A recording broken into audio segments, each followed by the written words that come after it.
Podcast is intended for mature audiences. The views and opinions expressed are those of the panelists and do not reflect in any way those of the podcast partners, sponsors, or affiliates. Enjoy. Hi, this is Michael Buffer, and you're listening to the voice of the people. Let's get ready for Boxing Voice. Every day I'm hustling. Every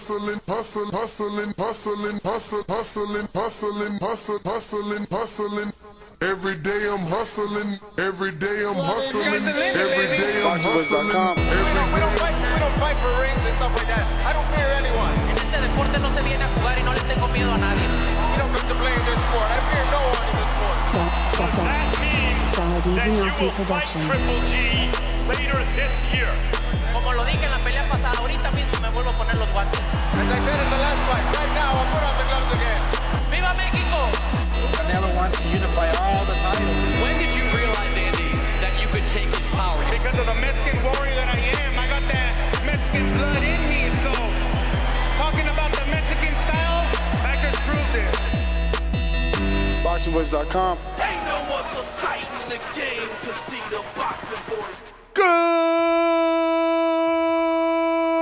morning, TBV. Welcome back, ladies and gentlemen, to another edition of the Boxing Voice Radio. It is Thursday morning over here on the East Coast. Sunny Florida, palm trees swaying. Ness is saying, I hope you're having a good day, because you know I am. Hey, fellas, I know Mario's having a good day as he's got a little super fight announced. We having a great day. Why is that? This is the best day ever. Why? Y'all know why? It's TBV in the cup. And also Casimero and Rigo fighting, which just caught my attention. Yo, why do you sound out of breath right now, yo? I'm afraid Bro, for your I'm fight. like so excited. Like, I'm afraid for your I'm happy. Yeah. I hear you, but you think it's excitement, and I'm afraid for your fight. How's an announcement got him huffing and puffing, fellas? Listen, if I have to do the backflips that I was doing, after seeing that fight, then yeah, I would be worried too. But I ain't gonna be doing no backflips, champ. Damn, bro. Yo, I don't think y'all heard me though. This is Rigondeaux versus Casimero. This is the fight that even Ness wants. I mean, I don't want it. This is the fight that I'm gonna watch, but I'm gonna watch. Okay, this that's a better way to put it. I'm gonna watch this like upset. I'm gonna watch this upset because now Casimero gets to make a name off of one of my favorite fighters. That's, I don't want to say past his prime because there's other 38-year-old fighters that that can perform right now. But Rigo is, a victim of, Bob Arum's slander, like what Bud is getting now. Bob Arum went on a rampage many years ago when Rigo got the biggest win of his career. Probably the win that's making a new way, the monster, which is Dornier. Rigo did that 10 years ago, and Bob said, that it was boring. They brought him back with Abeko on HBO. It's boring. So he's been plagued with inactivity due to this quote-unquote not for television style. No, you're right. And then he got with, PBC, and they couldn't even keep him busy. They gave him a few fights here and there. They couldn't keep him busy. He was forced to, and by force, I mean forced to dare to be great because, Leo wouldn't fight him. Frampton wouldn't fight him. Scott Quigg wouldn't fight him. So he had to move up and try to fight Lomachenko because nobody really wanted to fight Lomachenko either, right? So, that didn't work out. And I don't know when's the last time he fought or who he fought. And this is the first meaningful fight he's probably been in 3 years, maybe. Because I think the last time he was in a fight with a name was Chucky, right? Who? Yeah, Rigondeaux? well, actually, the last fight he had was against how do you say that first? Yeah, Liborio Solis. There you go, Liborio Solis. Lobirio Solis. Yeah, and that's Did you just say Libido? And that's what I'm saying, man. Libby Solis, that's his name. That's what I'm trying to tell you guys. Like the last time he's been in a significant fight was on PBC when I think it was ended in a controversial decision versus like Chucky or something. Like, he's not. He's been gone, man. He's been gone. Well, he lost to Lomachenko, and then, he hasn't gotten a shot since. I mean, he beat Julio Ceja. That's a veteran name. Solis is a veteran name too.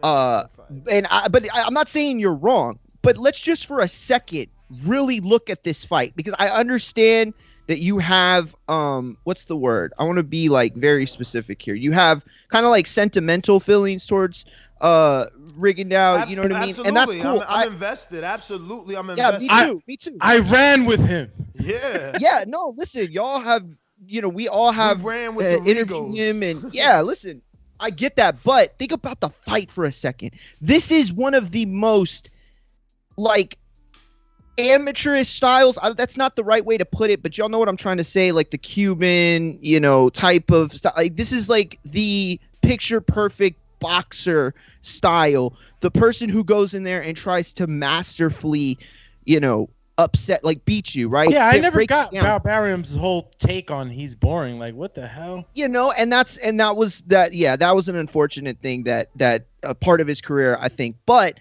then you have a guy like Casimero who is a wrecking shop. This guy is just a bulldozer. I mean, if you talk about the most exciting styles pound for pound, he is on the top 10, 100%, probably top 5, to be honest with you, if we're going to really go there,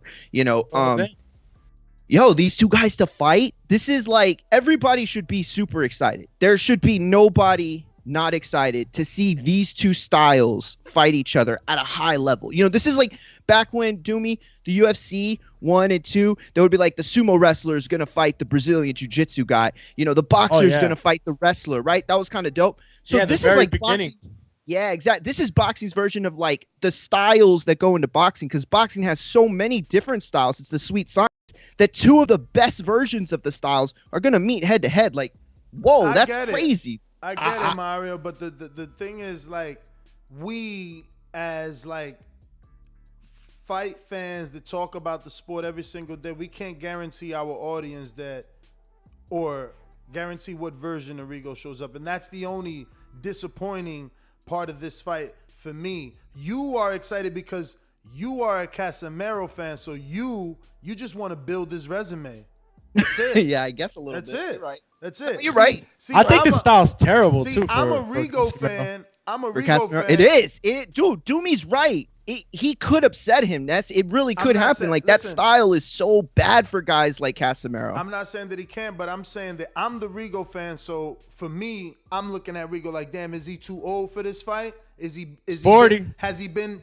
I thought he was 38. Look at that. Is he inactive? Has he been too inactive? Has he been out the ring too long? Like, is his time in there? Like, well, let me ask you guys this.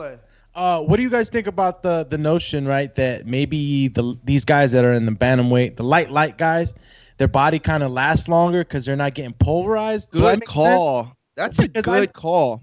Because I know that the heavyweights always have a longer longevity. It's always longer careers. But I never thought about the lighter guys. I know that they throw hella punches, but are they like really beating this crap out of themselves? You get what I'm saying? I know that it's relative to the weight division. If I'm 140 and I'm punching a 140 pounder, it is what it is, right? It's weight, velocity, whatever. But I'm thinking, like, do these guys, and I'm asking you guys, not from a standpoint that I know, but what do you guys think about that notion? Like, do these guys' careers last longer? Because when I look at Guillermo, I mean, the only time I see him really messed up was with Vasily.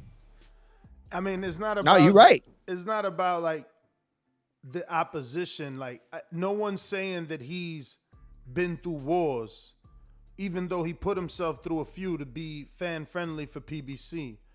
But he's just old and Cuban old. He's been, what does that mean? What it means is two things. We can be entertaining for the show and say we don't really know how old he is because Cubans defect, and they don't have They don't have to defect, okay, with their original birth certificate. When you touch American soil, a Cuban automatically gets a refugee passport, and they create brand new papers for them. So if my man want to be a Gemini, he a fucking Gemini. You know what I'm saying? Yo, but wait a minute. Yo, hold on. But could it work that maybe he's younger and he got an older person's papers? Not with that phase, but outside of that, it's like, you know, is he still there? You know, springy. What was the second thing though? You didn't finish. You said the him being Cuban. The problem, it was like, one, he could be older, which you're 100% right. And the actual Cuban upbringing from Cuba is, you go to school and the curriculum is boxing. He's been boxing all his life, so he does have miles on his odometer. Even if we want to say, oh, that division doesn't take punishment, Rigo's fresh. But what about the 340 something amateur fights and 2 gold medals that he's had? Those are miles as well. So good call. I like the way you came definitely got miles. I just don't want them to lose. You know, for me, I'm like, prayer hands emoji. Sunday, I'm here like, ha, hype job. You know what I'm saying? Hey, Rigo's counters are very sharp. But again, sharp when he was active, sharp when he was fresh, sharp when he had fucking, give him a tune-up. They stealing my man's name right here. You said don't let him go in like that, yo. But you know, just to add to what you said, because it's true. You know, people usually don't look at the amateur career as miles on the odometer, but it really is.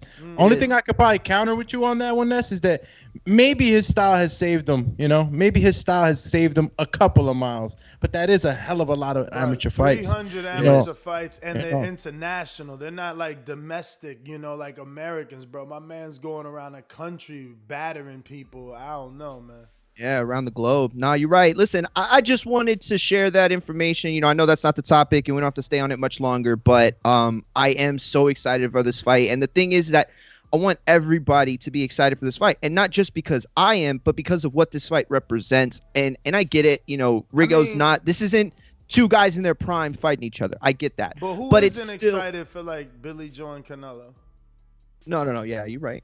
I'm uber excited. I'm trying to kill Mario's. You know. Nah, Damn, he said you mentioned Canelo like he just. No, he didn't. He just said I'm super excited for this fight. So I changed the topic by saying, of course, who's not excited for Canelo and Billy Joe? Yo, I am excited for Canelo Saunders. I think, you know, we have the pre-pro, right? And so we get to see a lot of great. Yo, you want to go? Because you got the vaccine. Actually, you know what? This is like 13 hours away from you, but you got the vaccine. Oh, where? This is in Dallas, isn't it? In Dallas. I'm sorry. I thought I was talking about the pre-pro. I thought you were talking about something from there. But they were talking, you know, in the pre-pro and about, you know, how Canelo just destroys Saunders, how he knocks him out. Like it's like a full-blown conclusion now. Like, I don't feel that way. Yes, I feel Canelo wins. Yes, I would feel safe betting a stoppage, but I just feel like nobody's giving Billy Joe like the credit that is going to give Canelo the credit for winning this fight. I actually booked Billy Joe's sparring partner, and we should be getting them on. I just got to find out when. They were talking in the pre-pro about how that picture, because a lot of fighters were at the UFC training facility. Thank you. And Dana White was there. Yo, it looks gorgeous. I mean, it's top-notch facility. But isn't that the one in Vegas? Yeah. Yes. Yo, they got a treadmill in the pool. Because like. I spoke to you're in the pool running like. I spoke to Rubio, the coach that's training Tio, and you know, he told me he's gonna come on the show, but he's on Vegas time, so that means that they're in Vegas. So that UFC facility is the one that Conor used for the Mayweather-McGregor fight. I actually been to that. I got to see that pool outside of Instagram and videos. That treadmill pool, that's like some state-of-the-art. That facility itself, it's like a little mini mall, and inside it has everything, bro. Like just the waiting room that they had us at. You know, I've been, you know, don't get me wrong, you know, Dazn and PBC, they've rolled out red carpets for media for different occasions, but this little particular room that the UFC had us waiting in temporarily was, again, everything was just sleek, modern, state-of-the-art, a lot of glass, super clean. You know, just a lot of light, a lot of white, a lot of windows, a lot of glass, a lot of space. That treadmill they have, it's posh, bro. It's that one, right, where you run on it and it goes to your, like, you know what I'm saying? Like, those are great. Like, you see those at NFL combines and, like, MLB training facilities and stuff. Like, those are great. I've never been on, and they're like... they got, like, a little incline on it. Yes. You know what I'm saying? Like, and they're concaved. Yeah, concave. Thank you. That's what I was looking for. You're right. Yep. Shit is dope. Shit is dope, dog. Yep. Super chat. Early in the morning, my man Noah G. Dallas says, stop it, Ness. Only over 60K fans are excited for that fight. That's hilarious. You know he messing with you. You know he messing with you, Chet. Actually, the quote from Eddie is that it's over 60,000 sold tickets already, but he's predicting 80,000 tickets sold for this one as a sellout. And that was like one of the things I wanted to talk about because I didn't understand, like, how do you have a sellout at 80,000 when I just went to the stadium? I just had a private tour. They just told me it's 102,000, and that's for a football. So if you just leave the football field alone and put the ring where the star is, you can add another 100,000 fucking chairs on the floor. So why are they scaling it down? Like, is it 100%? I don't think it's at 100%. No, I think that's what it is. Bro. It's at 100%. I mean, fucking Vegas is about to open at 100. Like, in June, Jerry ain't dropping no balls. And I thought they were the first ones that were going to be at 100. Listen, you might be right, maybe, but the Rangers aren't at 100, and they are right next door, and they have been doing 60,000. I'm gonna go with you. I'm gonna believe that it's not at 100, but I'm gonna tell you, I just came from the stadium, and they're telling you take your mask off to do the group picture. So they ain't, they ain't worried about no motherfucking COVID over there. No, I think, though, it's part of, like, what you said. I think you actually nailed it. You answered your own question. Like, it's, like, the way they have it scaled, right? And could they add – I mean, truthfully told, they could probably pack, like, 125,000 people in there for a boxing match. But it's like, if you have X amount of tickets and that X is sold, well, then that's technically a sellout. That's the way that I think about it. You know what I mean? No, and just to piggyback off you, I think that they also just decided not to use the upper bowl, right? Like, because I would never buy a ticket that high. I actually was just there and looking at I mean, it's ridiculous. I don't even think those people can use the big television. And someone was all on my Twitter this morning like, oh, yeah, it's Jaguars. Ness, you're wrong. It's not the biggest. Okay, well, they broke the Guinness Book of Records. Excuse me. You know what I'm saying? I got the same tweet, dude. I'm like, sorry. Oh, the Jaguar. Yeah. I saw that. Yeah. No, so they have like the two giant TVs that are like on the side, I guess, of what the football field would be. But then on the corners where you would be sitting in front of the goalposts, they have like smaller TVs. Yeah, that's so it's how 4 Cowboys... screens. You seen that? Oh, okay. Because I actually have been to that venue to see. I don't remember, and I sat in one of those upper. You know what I mean? But we were in like the box, like the suites or whatever. So we were up there, and it does suck if you didn't have that screen. But it's like. Even like when you go to Cowboy Stadium, and even if you're sitting in really good seats, it's like there's this like organic pull that the screen has to your head, and it's like all of a sudden you're just looking up. It doesn't matter how good your view is to the ring or the stage or whatever. It's like no matter what, at some point you catch yourself just looking up at the screen. It's just so big and so distracting. It is at 100. Oh, it is? Okay. Yeah, it is at 100. Good call, Ness. Yeah, the governor, Greg Abbott, I guess decided that all sports venues were to be at 100%. Boom. And the new Globe Life field, which is the Rangers, right? I think they're opening. Rangers is next door. Yeah, on their opening, they're going to allow nobody's 100%. waiting, man. Listen, Jerry's already the richest freaking stadium, and Allegiance just built it. They're not trying to wait. So Eddie and Fury, obviously Fury and Eddie are both in Vegas, but Eddie and Fury both posted on their story Allegiant Stadium. What other fight can Eddie make in Allegiant Stadium? He's not putting Devin Haney. That's in like Mandalay Bay. Canelo's not there because he's in Dallas. there is no other big name fighter other than Anthony Joshua that Matchroom has that they can be putting into Allegiant Stadium. Yep. And then for Fury, yes, he can be wishing on a star. It was already alleged that he was going to face Wilder there back in December, so he has many reasons to post it, but it's not a coincidence that they being Eddie and Tyson Fury are posting that Allegiant Stadium. So I'm pretty sure Vegas, like I said, isn't trying to be losing to Jerry, and they're going to open up their doors at 100, man. Nah, you're right, and it's like all across the sports landscape. You know what I mean? Like the MLB took away the All-Star game from Atlanta because of their voting laws, like the crazy shit that they ended up pulling, and so everybody assumed they were going to come to Texas. So much so that the Texas governor came out and was like, we're not going to be part of this political blah blah blah whatever. But I say that to say that Texas has become like the go-to place for the sports. Like, well, we want fans in attendance. Okay, well, let's go to Texas. No, Texas and Florida. You're Texas right. You're right. Florida. You're right. Canelo came here before he went there. That's what got Texas like, oh shit, we got to stop playing. Don't forget. No, you're right. But I think Texas has drawn the attention of like all the like sports arena that have really wanted to. You know what I'm saying? Like, but Florida's part of that too, for sure. And I think Vegas wants to, be in that consideration. I mean, that's like Vegas, and this is what they sell. Like, this is what they market. Like, if there are places that like, are known for certain things, this is what Vegas is known for, is having spectacles, is having sports events. I can't believe they're last when this is their thing. You're absolutely right. Like Vegas isn't known for a stadium. They're not known for sporting. They're known for, going to the casinos, shows, going to watch Celine Dion or whatever people do with these celebrities who have residencies,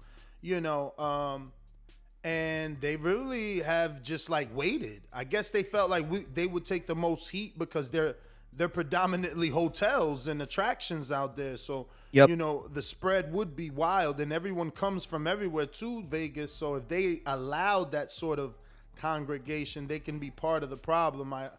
But I'm sure everyone is looking at everyone like, fuck, we're losing money. Exactly. Like Texas was definitely like, what? We just let Florida become a new player. And it's sad that none of these promoters really took advantage. And only Eddie could be credited for Florida, but no one truly took advantage. Like, yeah, he did a Canelo show, but he needs to do like a show for the people. Right, like in a nice venue that allows a lot of people, that you can keep the tickets low, similar to Dallas, but in Vegas, and they got that. I don't know how accessible those Tampa football stadiums are. You guys know football more than me. Buccaneers and all that shit. Ain't that around here somewhere? Yeah, Tampa Bay. Miami's got and the also, Dolphins. I was always told, like in Port St. Lucie, ain't that where the Yankees got like a AAA team? Oh yeah, they got like a practice team or some shit in Port. That's St. where Lucie. they play their spring training games. Yeah. Listen, when I first had the vision of moving out here, Port St. Lucie was where I wanted to go because it was a young up and coming community of young people. And I was young back then, and it had the Yankees and all this bullshit, and I mean, they could take advantage is all I'm saying. There's stadiums, there's baseball fields, there's football fields, and they didn't really capitalize off that because Florida was open. They wasn't trying to hit none of that shit. You know what I'm saying?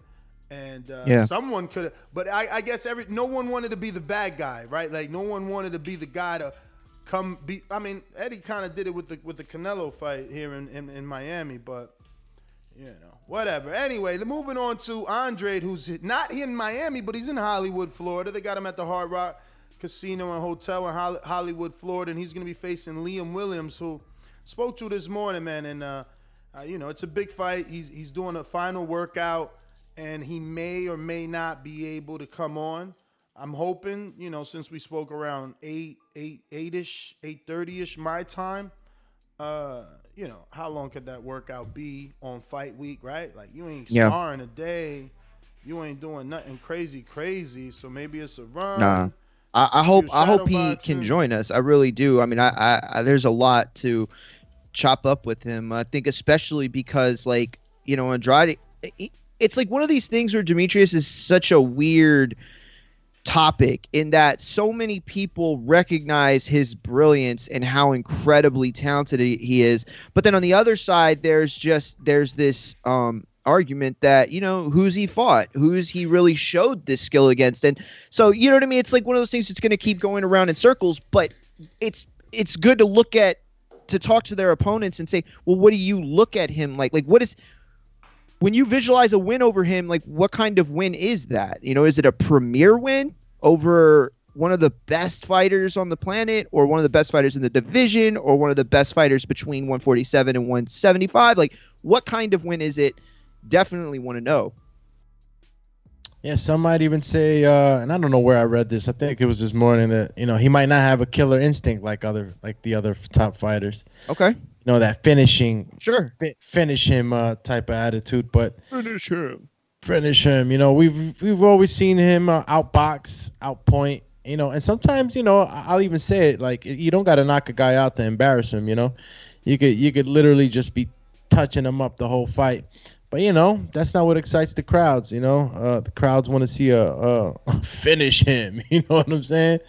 So maybe if we get to finish him with an opponent like Liam, maybe he breaks through some of that rubbish. Liam is a tough guy though, man. Liam is very, very tough. I think that this guy's gonna be the one to kind of like maybe put Andrade in some uncomfortable positions. I saw his media workout on Dazn. Shout out to Ak and Barack. They were, narrating the whole workout. They just had a camera in his gym. You got a dope gym too, Andrade. Got a mural up of himself, you know what I mean? And I seen him working, and I seen him, shooting his shots and everything. So, I'm hoping everything's going good, man. I'm really excited for this one, because this is the one that, it's going to garner more attention for him. He needs these type of opponents. So like you go to the gym, right? And you bring your AirPods or your headphones or whatever. You listen to music, like, because they puts you in like a zone. What kind of zone does like having like a full-fledged like painting, like a bad guy Scarface painting, do in your gym? Like, that's got to pump you up like something fierce, right? Like, just to have this badass oil painting that somebody took like 14 hours making, and it's just hanging there with like a white tiger.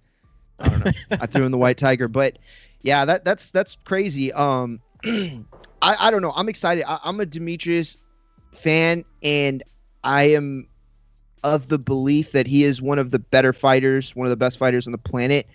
And I think eventually he gets his big premier win at some point. But for me, Liam Williams represents a very solid fight.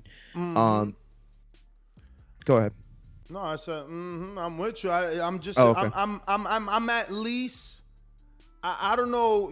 I don't want to be disrespectful and not say excited, but I don't know that I'm excited, because if I use that word to represent this fight, I mean, I guess it's okay, because we've all been excited for someone's mandatory, and this is what this is. This is Earl Spence versus Kell Brook for the mandatory shot. This is what this is, except those guys were more known. But I'm invested and been invested in Liam Williams. I know Liam Williams. We've interviewed him here so much that this fight excites me. I'm interested. I feel like I know, and again, I feel like I know Liam will push Andrade. All that could change. All that could change. We get trainers on here time and time again to tell us, like, someone looks good until they're in there with their level of opposition, and things don't go the same. So can Liam do what he's done to other fighters, to Andrade, and disrupt his slick style? That's what I'm excited to see. This fight is actually going to air early I don't know if one of you guys want to find a time. Yeah, it's going to air early in America. But also, I want to remind you guys, if you do not have Dazn, we have the link in the description below. And you can use it to get both the Canelo and Billy Joe fight and Liam and Andrade's fight today. Because that fight is Saturday.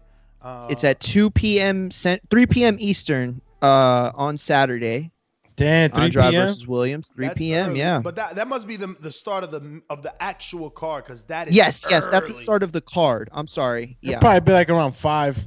I would say that's a safe guesstimate. I'm guesstimating. Usually it takes about that much. Yo, and it's crazy. I thought Liam was the older man. He's the younger man in this fight. Yeah, it's crazy. Never judge a book by its cover. Yeah. No, and a few people have made that assumption too online, Doomy. So I was ready to say like, yo, isn't Liam a little? I'm like, what? 28 years old? Okay.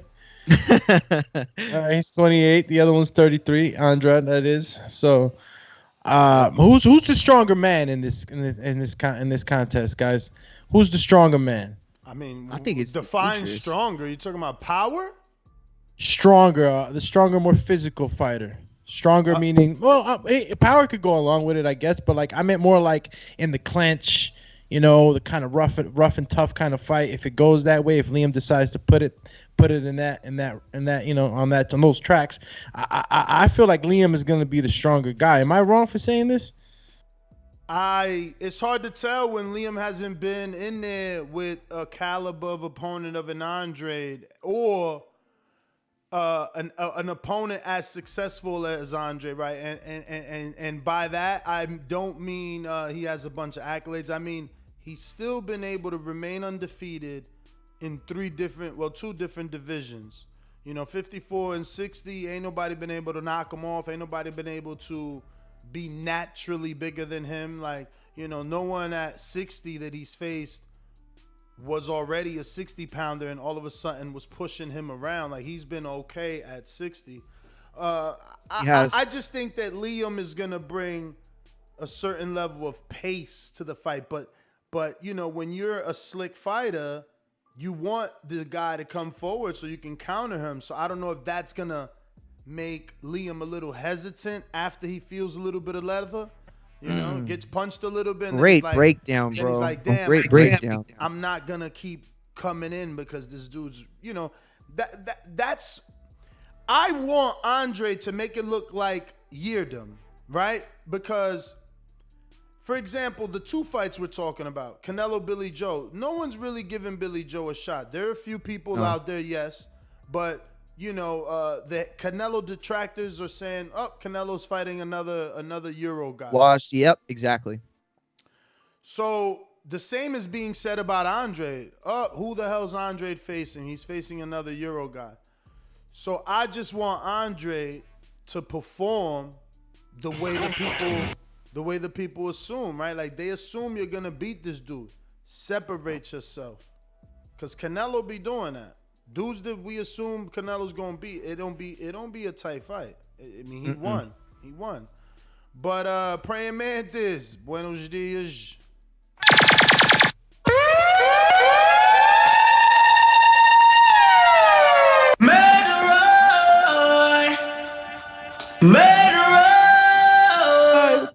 Bullet, bop. Big up yourself over there, y'all there, bro. Big up to all the haters out there that don't like to see Francis the Praying Mantis shine, but guess what? You can't stop it. You can't keep a good man down. Bop. Shout out to all those in the yard, you know what I'm saying? But shout out to my Lotus here for another one, because without him, none of this would be possible. Nestor, Alex, Mario, my brothers, how y'all doing this morning? All right. Bro, I'm so good. Let me tell you the good news, all right? The word is Casimero and Rigondeaux is gonna happen, and it's gonna happen this year, and it's gonna be the biggest extravaganza ever. That's what everybody's saying. I don't know. That's what everybody's saying? That's what everybody else is saying. I'm like, let's temper our expectations, guys. I'm excited too, but but that's just how Ness feels, I guess. That's good, man. But he's getting an older Rigondeaux. How do you feel about that, Mario? Ness actually broke that down really well, and I don't disagree with them, but I just love the fight. Like the idea of one of the best type technician fighters versus one of the most bulldozer type fighters is around today. Like those style matchups together is, this is what I love. Like I loved playing Street Fighter as a kid and having the best version of sumo versus the best version of karate, and it was like that's what I loved about the UFC.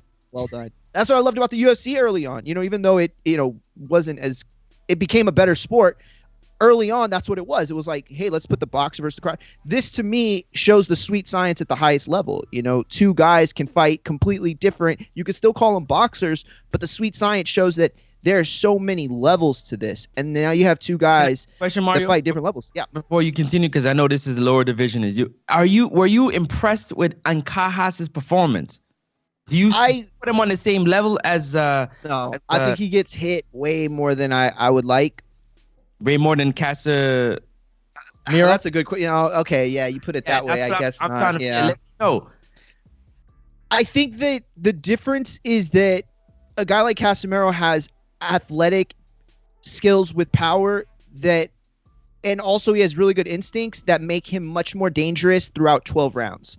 A guy like Jerwin is a great fighter and ruthless, is going to wear you down, but I think that he's definitely a guy that could be beat over 12.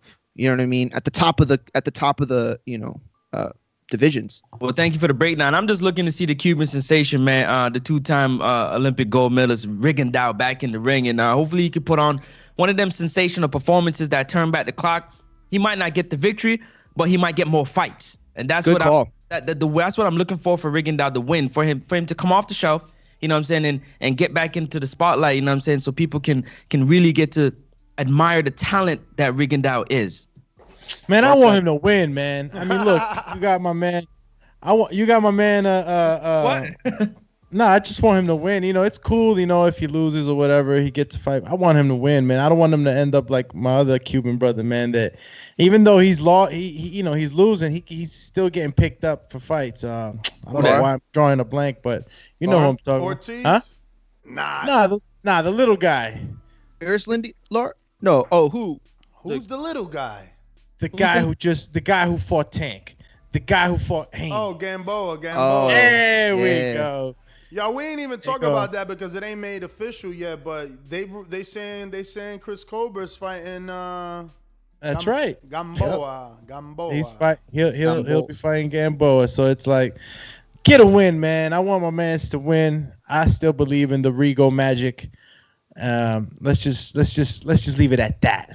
You know what I'm saying? I know Mario thinks really highly of Casimero's power and the way he be, touching guys up, but this is a nightmare style for him. So yes. I'm gonna be, rooting for my guy. Maybe I get a counter puncher, no? Yeah, he's a hell of a counter puncher. With the aggressiveness of Casimero, that's gonna work right into Rigo. He can be able to set traps for him to come on in and get touched up. So if Casimero gets too anxious, right? Absolutely. I love it. But just to go back to real quick touch on this Andrade fight week, I heard Ness. I kind of jumped on as Ness was talking, and I am of the same mindset. This Demetrius Andrade has to separate himself with this performance. First of all, the card. Let's not even talk about the card because it's not doing him any justice with any other names on there to help him to rise. You understand? So he got to Sports Center. He got to make Sports Center with this type of performance, man. That's all I got to say. He ain't gonna make it Sports Center. He's gonna go back to just back in the shuffle again. Wait for his next fight. Absolutely not. Absolutely not. Nobody want to go back there. Yo, real quick, man. Big shout out to Daryl Alexander, hitting us up with a super chat this morning, man. He says, "For the cause, family." Well, nice. We know we appreciate you, Champy. So have a blessed morning, and keep on trucking. I think that's the only one, Champies. And the 60,000 tickets that sold, right? Yes, sir. What was the 40? Wasn't it 40,000 that were sold the first day or something like that? Well, what were we just covering the other day? It was a sellout. Yeah. Pre-sale. Pre-sale was sold out. Pre-sale, that's what it was. Mm-hmm. What was the number? Do you guys happen to remember that number? Was it 40,000? I'll look it up. 40. I think it was like 40. You might be right. So on pre-sale, they sold 40,000, and now another 30, man, another 20. But you know, there's other locations saying 70, and Eddie said 60, over 60 sold, and that he's expecting or predicting rather 80,000 tickets sold total, which would make it a sellout. Do me the highly anticipated super middleweight unification clash between Saul Canelo Alvarez, 40,000 mark. So the tickets pre-sale reached 40,000 mark. You were right. Then another 20, man. Then another 20. That's a lot of interest for a guy that people allegedly don't know in Billy Joe. Do you think that's more Billy Joe and somehow UK people finding a way to come, or the what we Googled it before? What are they, like 2 million? You said in America, 2 million UK people, and maybe I think the buzz. There's a buzz, man. Even if you're not coming over, right? Even if you're not coming over from UK, there's still a buzz around this. And, you know, we're living in the digital world. Well, I think that's part of it. I think it's also no, guys. But how could that have anything to do with the actual people that bought tickets? Like the buzz is the buzz, but you gotta buy the tickets. No, well, I'm sorry, man. I should have been more clear. I was talking about if it's buzzing in the UK, you know, I figure, you know, it's, you know, the UK brethren that are living out here, you know, they got family and stuff like that. I'm saying it's buzzing, you know? Yeah, okay. I get that.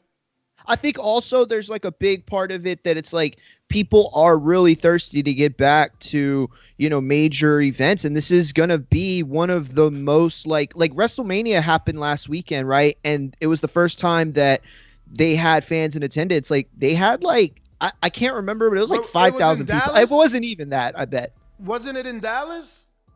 It was actually, it's going to be in Dallas. It was in Tampa Bay is where it was last Sunday. Because it was in your neck of the woods. I seen them in the stadium. They were playing the thing, and he was like, no shit. Yeah, he was like, the reason you guys are seeing the promo is because, you know, we got to deal with that. They're coming. He wasn't a wrestling fan. He like I said, he said it like that. Like, we got to deal with that. You know, and I'm like, that's. I thought you meant like we got a deal, like we struck a deal. But you mean like, we're gonna have to deal with this bullshit. Got it. Yeah. I mean, it's crazy, bro. They're gonna have 100,000 people in Cowboy Stadium next year for WrestleMania. So you know what I mean. But regardless, Canelo is gonna be the biggest, if I'm not mistaken, it's by far the biggest attendance. You know, outside of like the Texas Rangers, I think they did like 30,000 or 40. I don't know. I don't even want to say specifics, but you know, I think that's a big part of it. It's going to be like a party. You know what I just remember from the tour, that they didn't even remember Mikey's name. Wow. Mikey Garcia? He just was like, yeah, Earl Spence Jr. won his title here, and he just fought yeah, he just had another fight. I'm like, whoa. Yeah, so you've dealt with those people for a long time. You know the way they are. Like, it's a job to them a lot of times, you know? Then I went up to him, I'm like, yo, who did Earl Spence fight? He was like, and you know, he just couldn't get it, but he was older. You know, he's been working there for years. Why are you pressing this man? Ness is like, let me run up on this guy real quick. Running up on this guy, trying to test his boxing knowledge. That's terrific, bro. He just trying to get his tour, and he got this guy asking him about a fight. He was like, yo, you know your stadium, but do you know your boxing? He was walking. I was walking with him. Like, so who he fought? Because you know, I'm trying to. Yo, that's the new show right there. I'm gonna go to the Fight Network and I'm gonna pitch to him. Ness follows strangers around and test their boxing knowledge. I'll watch it. We've done that every state that we visited to go check out a fighter. I remember the Vegas video one where y'all were in the thing and Ness was like, "Who's your favorite fighter?" When he was talking to the guy at the restaurant, I was like, "Oh God, here you go." Some people do and some people don't, man. It's crazy. Yo, snap! You got Kamal Oz on the super chat. He says, "Will Dazn ever push Triple G or Canelo, two of its star attractions, to face Andrade?" Canelo. I think that Triple G's getting boxed in the face. My man's in Andrade. You know, all the articles I was reading this morning was about, you know, Andrade and Triple G, the possibilities of Andrade and Triple G. Well, Canelo stated that his goal was to be undisputed at 160, but he ducked. They always say my man ducking. I mean, I would love to see Triple G on. To me, like if we're ever going to get a Triple G Canelo 3 and I'm going to care, it's going to be because Triple G beat a Charlo or he beat an Andrade. Until that happens, it's not a fight that I really care to see. But on the flip side of it, for an Andrade to beat a Triple G or a Charlo, I mean, then you have to make that fight with Canelo. At least you would think. Mm-hmm. Yo, YouTube just hit us up on a super chat. Shout out to you. Good morning, champ or champette, because I don't know who you are. Just showing some love, man. Thank you. Yo, YouTube coming out hard. Oh wait, no, YouTube put out a super chat. Let me read. No, I'm playing. Never mind. I was gonna fuck with him for the pre-pro. Triple G Andrade? Oh shit, I didn't get to read about that. That's wow. Well, it's not like it ain't official, but it's not. They want to push that route. They've been. Yeah, but who's talking about it? Is it Eddie? Is it Andrade? I mean, Eddie and Andrade always talking about it because they want to get it done. But there's reports from some journalists that are pretty well connected in the DAZN, lobby that have said that that's where they want. I mean, you got to understand, like, there's this like HBO-esque moment with DAZN where they, we're on a certain path with a certain, person running things. And that's all changed. They were heading down that Triple G Canelo path. And I'm not saying they're still not, but that was a really, really, that was their goal. And they've kind of changed courses since they've, shifted who's running things now. But I think that, they realized that Andrade could be so much more for them. And he really could. He really, really could. I got to ask, right? Or maybe I'm just not privy, right? But like, have you guys seen Tom Loeffler at all? Like in the media, speaking about anything? He's not really with Triple G no more, remember? No, yeah, they split. They split? Okay, I was unaware. Well, I think he has, and man, I don't even remember who reported this, but I want to say it was Cop, but I don't want to give anybody credit that. Anyway, they had said that there's something like a deal where like Loeffler still has some sort of rights or splits or something. I don't know. You know what? Forget I just said anything because I don't want to, be the dude that like you didn't see that shit. You know what I mean? But thank you. Yes, that's exactly what it is. But I am pretty like I know for a fact that they're not. He's not his main promote. Like they're not working like that anymore. It was like he had switched up his whole team. Damn. I just seen Liam right now. Answered. Has you seen it? Nah, yeah. But he's got a new phone, so he don't got his Skype and he don't got his Apple ID. He can't download the Skype. It's like, whoa. They saying Loeffler is still with him. I don't. But But his role has been, diminished, greatly minimized, greatly, he's that's what I was thinking he cleaned too. House. He cleaned house, but he kept Loeffler on, but he was downgraded. Look it up. The articles. I'm looking it up right now, and mad years old. No, I mean 2019. I'm seeing stories. It happened when he struck his DAZN deal, fellas. Yes, he did. Yes, he did. Come on, fellas. You're right. That was like a different era of Triple G. Come on, fellas. Y'all forgot. Like HBO Triple G and DAZN Triple G are like two different entities. That was around the time he got rid of my man up there in Bear, Big Bear? Yeah. When he fought Saunders, they only have the promoters down as, the Triple G boxing promotion and Eddie Hearn. The matchmaker was Eric Bodger for that Sermeta fight. So I don't see Loeffler's name anywhere around here. But Eric is just a matchmaker. He used to be with Banner Promotions, but Google his name. After he was with Banner, someone else hired him. It might be DAZN. You're probably right. I remember we found the one thing that Ness's perfect memory doesn't remember. Great. It's all right. Yo, you're so good at the rest of the times. Champ, you have to fall in once or twice. What? Oh, no, I'm just saying, like, none of us really truly know where Loeffler's, how much stake he still has in the Golovkin train, but I was like waiting for you to just like spill the whole like story. I'm looking at it. It's saying that there's like articles that Tom obviously put out himself, that media picked up about, you know, how misinformation about him being still like not a part of it, or like he is still a part of it. So it's like, I don't know. I mean, I would have to like read these articles, which, you know, I can't really do on the show, but I'm definitely negotiating. Who's negotiating for Triple G then? That's what I was trying to figure out. It's not.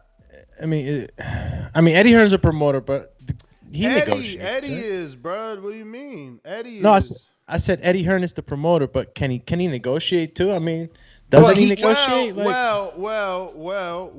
There is an article. He's asking on Triple G's behalf. There is an article that you can Google that should come up that states that Triple G negotiates.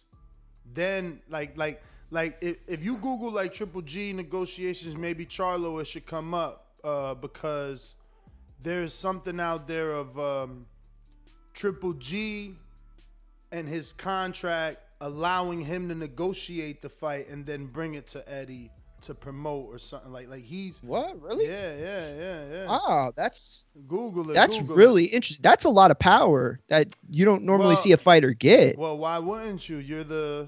I'm not saying he shouldn't. I'm just saying, when do you ever really hear that a fighter has like HBO? When did they do that for anybody at HBO? But it's not network.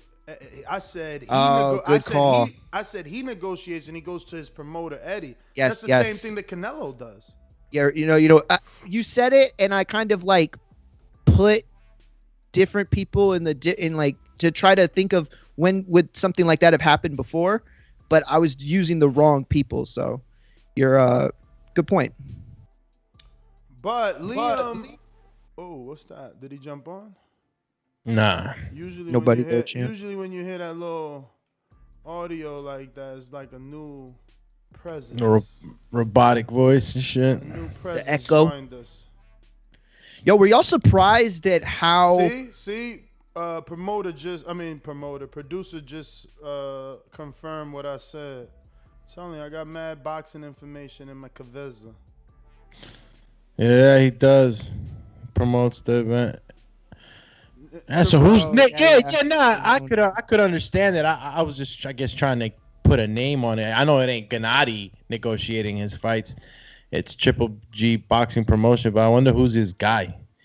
His guy. Oh, like his guy. His guy, you know? Yeah, his guy. Okay. Yeah. The guy, you know, but. Yeah, because you have your manager, you have your promoter, then you have your guy. That's your guy, you know? And he make sure that you don't fall apart. Yo, and listen, if you don't know what the guy does, bro, don't even ask. Just don't even ask. No, if you don't know what the guy does, that means he's doing the right thing. You know what I'm saying? Man, yo, you good with that. I'm not gonna lie. Oh, you punch lineage. Punchlines all day from the Doomatron. Yo, Andrade-Williams, it's happening this weekend. Andrade. Let's see if Andrade is willing to holler at us on his fight week. Tell him to come through. You know, the undercard isn't super great, but there's like a couple guys on there that I'm like, you know, Otha Jones is going to be on there. Majidov is going to be on there. The heavyweight. Yo, you said Otha Jones, and I have no reason why that triggered O'Hara Davis in my mind, but O'Hara Davis is fighting somebody that is decent. So they're using O'Hara's name. I forgot. You would have to look it up, but I was like, oh, wow. You know, he should lose. Nobody on Tyrone McKenna. I mean, that was his last fight. Yeah, he fought him on our birthday, Doomatron. Yeah. Oh, snap. 9:30. Yeah, nobody else, I guess, is not scheduled yet. It's just being talked. I don't see anything, Ness. Let me see if let me put him in the Twitter verse. Ness doesn't realize that he got like an inside information text from him. He's like, "Oh, should I just let it go?" No, I'm playing.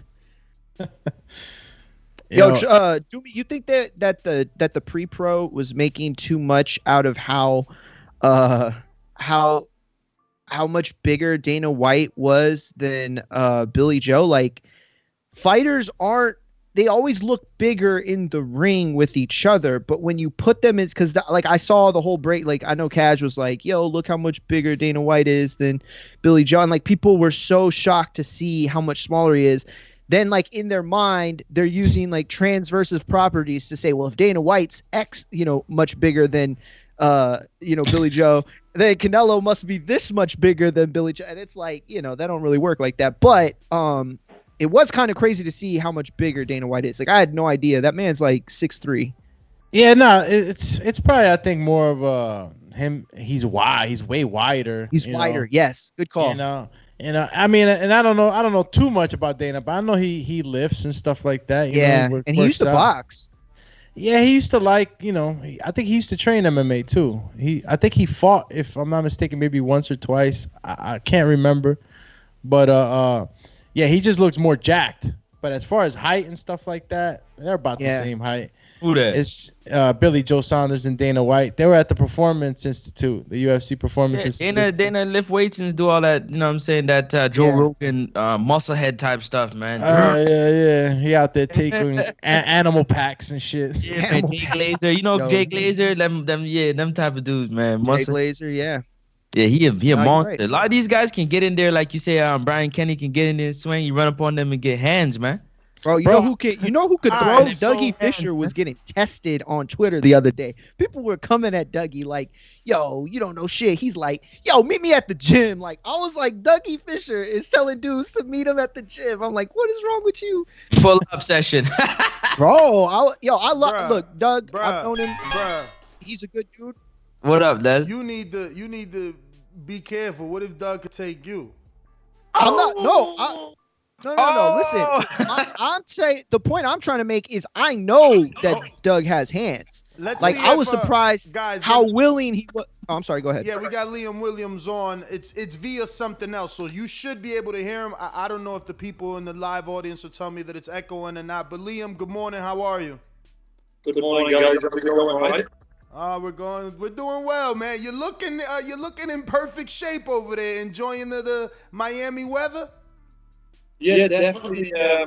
Feeling good. I'm in good shape. The countdown's on. I can't wait to weigh in tomorrow. Fill myself up, and then bash it through. So, are you anxious for the weigh-in, or making the weight hasn't been an issue? Why would I be anxious? I mean, it's fighters usually say making weight is a pain in the butt. Stressful. It can be, but if you were right, if you were the right way, then it's not too much bother. I've been in camp for 12 weeks plus. Wow. So it's been fantastic condition, and I'm not struggling for it. Liam, how you doing? This is Alex. Just wanted to ask you a question real quick because of what you just said. 12 weeks. Is there any fear in a 12-week camp of peaking too soon? No, definitely not. Because the thing is, when I'm one of these people who I go to train myself, I admit that. But obviously, with Dom, he's strong. He's very up, and he knows when to hold back. I'm super fresh. I'm ready to go. Well, let's go, champ then. Hey, Liam.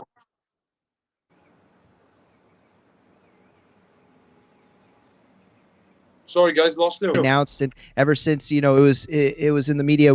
I knew this was going to be a good one. What does a win over Demetrius represent for you in your career? Is it, or I just want to know, plain and simple, what does it represent to you? Well, it represents a lot, because obviously it makes me a world champion for one, which is massive, and it's obviously a lifetime ambition of mine. So that's. That's enough, really. But obviously, he's a big name. He's 3-time world champion, 2 different weight divisions. So it's obviously a massive thing for me to beat him. And obviously, I'm expecting to win this Saturday, and I'm looking to do a really good job of him. Does it mean even more? Because, like, okay, we've been following Andrade's career, since HBO 154. He's always been in the mix with the Charlos and Canelo and the Lars. Like, I mean, he was always in that mix. For you to beat him and take that undefeated record, does it mean more doing it before guys like Triple G got their shot, or Canelo, or because it was you and not them? Does it mean more? Yeah, of course, because at the end of the day, if he was already beaten, it wouldn't mean as much for this. So people wouldn't sit up and take as much note on what or not. So obviously, for him to still be unbeaten and all the achievements he's done, then it's a massive thing for me to go and give him his first loss. It's obviously people are going to sit up and take note then. So, guys, for it not to echo, I got to do something in the background, so you guys will have to take over the interview because I kind of figured it out. This is a secondary way that we use to get on the show. Liam, being in America, he doesn't have, access to his normal phone and things like that. But we are joined by Liam Williams, who's going to be taking on Demetrius Andrade Saturday for the WBO world title. Liam, can you just tell the audience, did you get this opportunity because Jaime Munguia decided not to face Demetrius Andrade? Kind of, because I was already mandatory, yeah. So I was already mandatory. I was, they had a fight. Obviously, they were planning it was going to be in the making. And then all of a sudden, Munguia says that he's going to move up. So with the WBO, if I'm not mistaken, I'm pretty sure if you're a world champion at one weight and you decide to move up or down or whatever, then you become mandatory. So yeah, you could say that I was already mandatory, but he knocked me off my spot, and then he turned down the fight. So I'm just glad really, because Munguia didn't want the fight, which says a lot, to be honest with you. That why would he not take the fight? You move up a weight, then you get a chance to go straight in and become world champion at the next weight in your first fight. So it says a lot about Munguia, really. He obviously hasn't got a lot of belief in himself, has he? I get where you're going with that. I do. I think it goes into the narrative that they've been pushing, that's been pushed for a long time, and that's Demetrius is the boogeyman of the division, one of the boogeymen of boxing. Do you feel that way? Do you feel like he's been dodged, or that people are avoiding him? Yeah, I would say so. It's just not because people are scared of him, like physically scared of him in terms of, he could hurt them, he could do damage to, like in that way, but I just think he is a tricky customer for anyone really. He's big and rangy. He's southpaw. He's obviously a skilled fighter. So there would be a lot of reasons why people have kind of avoided him, but I honestly don't see that much danger in him. I just think it's going to be a tricky fight, but it's one that I fully believe I can come through, and I think I'm going to stop him. I wanted to ask you, how you doing? This is Francis, all the way from Canada. Liam, I just wanted to ask you real quick, the type of workout that you've been doing in training. I know you took a camp over to Florida. Are you doing a lot more long runs, short sprints to prepare for a fight like this? What type of conditioning have you been getting in to deal with a style like an Andrade? To be honest with you, I've been covering all bases, just like I always do. I always come in very, very fit and strong. So for me, it's a case of, why would I try and change something which ain't broken, Obviously, what I've been doing in the past, in my last 2 or 3 years, it's obviously working out just good for me. So why would I change that? Yeah, that's all there is really. Don't fix something if it's not broke. Yeah, I get that. Let me jump in here. Go ahead. I want to ask Liam, Did you see Demetrius Andrade's interview with Brian Custer on the Last Stand podcast, which could be found on YouTube? And I know it's an American YouTube channel, so maybe you missed it. I didn't see him, mate. No, what's the crack? So he calls your trainer, Ingle, right? What is it? Dominic Ingle. He calls Dominic Ingle the drug king and says that Galahad pop, that Billy Joe pop, that Kell Brook pop. So, you know, he's not worried about you popping because he's the type of fighter that pays for VADA and for his fighters, his opponent's VADA. Did he pay for your VADA testing, or was it offered to pay? And did you have to do VADA testing for this fight because of his allegations, I would say? First of all, I just think the guy's an absolute clown. He's trying to say things to try and maybe piss me off and put me off. I don't know what he's trying to do, but basically, the guy's a clown. He's one of his, what's his name? Victor Conte, yeah? Victor Conte, who he works with, is one of the biggest drug pushers in all of sport. Forget boxing, all of sport. You know, in the snack gym and all this. You know, I don't need to say anymore. Anybody who knows anything about that, he's got an absolute cheek, to be honest with you. But I don't really know who paid for the VADA. I don't really give a shit, to be honest with you. I took VADA. I'm clean, and there's no more to it. The guy's a clown, but regardless of all that, I'm going to do some serious damage to him Saturday night, and I'm going to hurt him bad. So, to be clear, you did do VADA for this fight, and if you can just tell us, was it for the whole 8-week contract, or was it for the 12 weeks you've been in camp? Of course, I've been doing VADA for. It's been a while, you know. It might have just been 8. I'm not sure, but it's been quite a while. Probably 8 weeks, I would say. I didn't know there was different.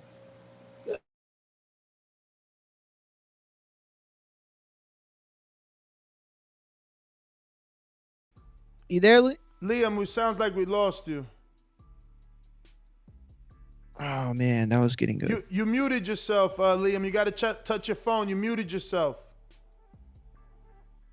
It says the guest has muted himself. Yeah. You have to unmute. Unmute. I can't hear you. No.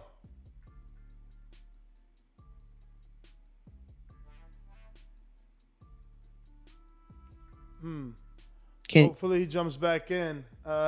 Shoot. Yeah. It wasn't. Well, to reiterate, just so that because that was a great question. Let me see. Is he there? Yeah. Okay. Just to reiterate, he did say that he thinks it was the 8 weeks that he ran the testing. All right, we hear you now. Can you repeat that? Yeah, sorry guys. I done. Where did you hear me up to? I was rambling on about it. You said that you weren't sure, but that you were pretty positive that you had been doing the testing for 8 weeks, and then that's when you had cut off. Yeah, I'm thinking it was probably 8 weeks. To be honest with you, I didn't know there was a certain time length of 8, 12, whatever it may be. I just thought VADA testing was VADA testing, but either way, I've taken whatever they asked me to take, and why does it matter to me whether it's 8, 12 months, 12 years? Who cares? It doesn't matter to me because I'm clean anyway, So, the guy's just a clown. But basically, anybody who don't know, search Victor Conte and see what he's about. Given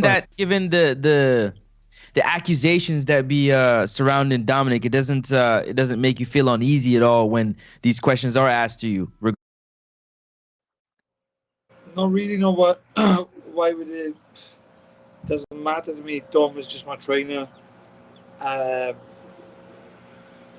I know what's going in and out of my body. He doesn't pin me to a chair and put stuff in my mouth or jab me in the ass with needles, or do you know what I mean? It's just like I'm my own man, and I'm in control. You know, I'm nobody's puppet. I do what I want to do. If I'm not gonna take anything from any man, which I don't know what it is. Yeah, I fully get that. Actually, Liam, we were talking before you came on. Alex, one of the co-hosts, was saying his what he said was it incorrect for him to believe, and he's under the belief that you're going to be the stronger guy in the ring come fight night, okay? And the way he put it wasn't just like power. He's not just talking about who has more power, punching power. He's talking about physically who's going to get inside, be the stronger, dirty fighter, or dirty boxing inside. Do you feel like you have the edge in there, in the strength department? And is that going to be part of your, what you use to try to beat him? Well, answer that question. Who do you think is going to be the stronger? Who do you think is going to have more punching power? I know who it is, and that's me. And he knows that as well. So when do you ever see Demetrius stand there, pushing people around, banging it out with them, and knocking people out, basically? You don't really. He beats people, but he usually beats them on skill. So we'll see where he's made of Saturday, but I just think I'm going to walk right through him. Is that what this fight represents for you? Is this he's going to try to make this, all about his skill set, and he wants to make this a fight that's based on skill, and you're trying to go in there on Saturday and beat him up, like physically beat him up. Is that safe to say? Yeah.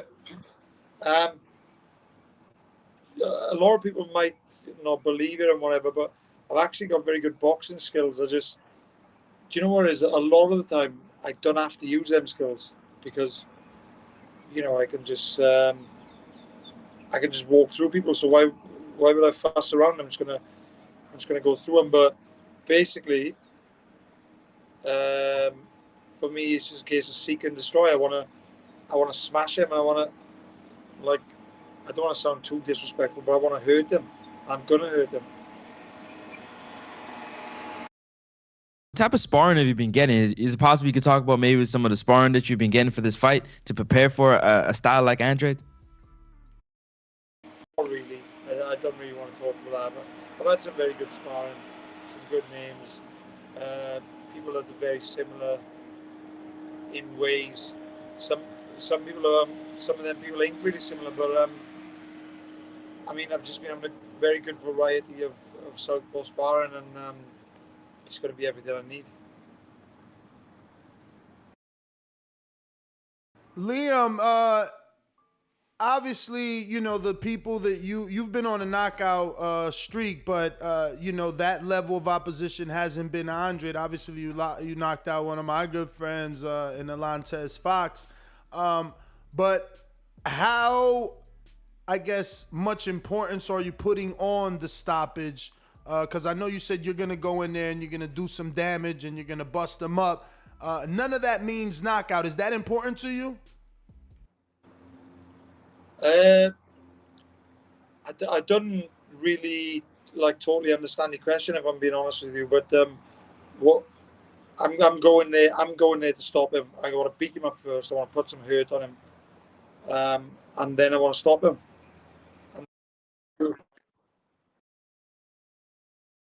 That's what I wanted to just kind of hear from you, that you believe you can get the stoppage on Demetrius Andrade. Because, I think that he has to have, a separation performance. You get the win. It's an upset win. I mean, let's be clear. You're the underdog, so you just need to win. He needs to win in spectacular fashion. Do you believe that? Yeah, in Demetrius' eyes, you know, he keeps saying that I'm just another fight, I'm just another opponent from the UK who says this, says that. So realistically, if I'm just that, what he's saying, then he should come and bust me up, shouldn't he? But he ain't gonna. So I don't know. I just think the guy's a clown. And to be honest with you, I'd like to slap him before the fight and after. Wow, so you don't think you guys will you don't think that the animosity will be done after the 12 rounds if it goes 12 or if is done before 12? You don't think you guys may or may not shake hands, kind of like Jamal Charlo did to Julian Williams after he knocked him out? Yeah, I don't know. Listen, I don't know. I only know the side of him which he's been bringing to the interviews and the well, yeah, just the interviews and what I've been seeing and hearing, but I don't know him personally, so I can't say I like or nor dislike him really. But as it goes right now, the sense I'm getting from him now, I don't want to be friends with him. I think he's a weird idiot. What's the over-under that you put your hands on him at the weigh-in? And that doesn't mean you're gonna hit him, but could you see a shove, maybe a little finger to the forehead? Hey, you clown. No, not really. I don't plan anything else. See what kind of attitude he comes with, to be honest with you. But just get one thing straight. If he gets in my face, then he's probably going to get slapped. Forget the push. Well, Liam, man, I want to thank you for coming on the show, especially on short notice. We wish you the best. We're going to be tuned in live. We've already given the time here. Eastern will be 3 o'clock when the card starts. We'll definitely be doing a live fight chat and commentating on your fight, man. And we wish you the best, man. This is a big, big opportunity for you. If you get this win, I mean, the world changes. Yeah, of course, man. Yeah, it's a life changer for me, really. So I'm excited and I'm fully focused. I can't wait. Thank you so much for coming on. Thank you for your time, man. And thanks, Liam. Good luck the next few days before you get in there. Don't forget to give out your social media, Liam. Yeah, thank you very much, boys.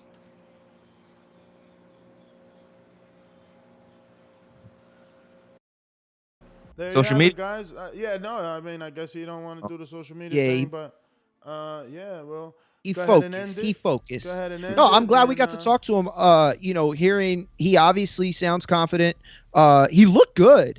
I didn't know that we could see him on YouTube because I was looking at Skype the whole time, and I kind of glanced over and I was like, oh shit, he's on YouTube. He's looking chiseled. He's looking chiseled, looks good. I feel like the question about the weigh-in, I don't know. It was a little bit. The response was a bit off. I feel like, he took it a little. Man, like how do I say this? Yeah, he took it. Yeah, right. You getting in contact with Boo Boo? We getting Boo Boo on? Texting him again. Beautiful. And I think that reach out to his trainer, see what's up. But yeah, go ahead, Nora. Well, and like the only reason I make that point is because it's like it's part of the narrative of the fight. It's like if you are physically there, you're on weight, you're ready. It's a little safer to say that you're the stress and the anxiety isn't weighing you down. It's safe to say that Liam just looks hella annoyed. Just period. He just ready to get in there and ready do his to get thing. in there. So yeah. You gotta kind of it's fight week. You know how you get fight week. Fighters get in a certain mode and they get in a certain a certain temperature, certain attitude. So you know that being a part of the sports, you know how to deal with that. You know what I mean? So he'll feel better once he gets that meal, right? Yeah, asking certain questions, they get a little bit more triggered. You know what I mean? Hey fellas, sorry about that. What's going on? It might be nothing. It might be nothing specific. You know what I'm saying? That you said, just the fact that you said something might have just rubbed them the wrong way. So well, I think it was more. Wait, what did I miss? What did I miss here?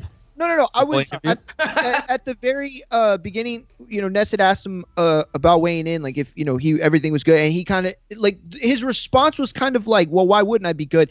And he knows that we know that it's stressful when you have another pound or two.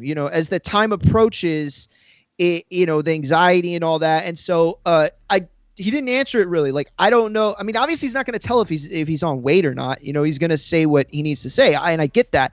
But for me, I wanted just to know like how comfortable he is being away from home, like right now, getting ready for the weigh-in tomorrow, fight Saturday, there's a lot of questions I think that we're going to get answered on Saturday.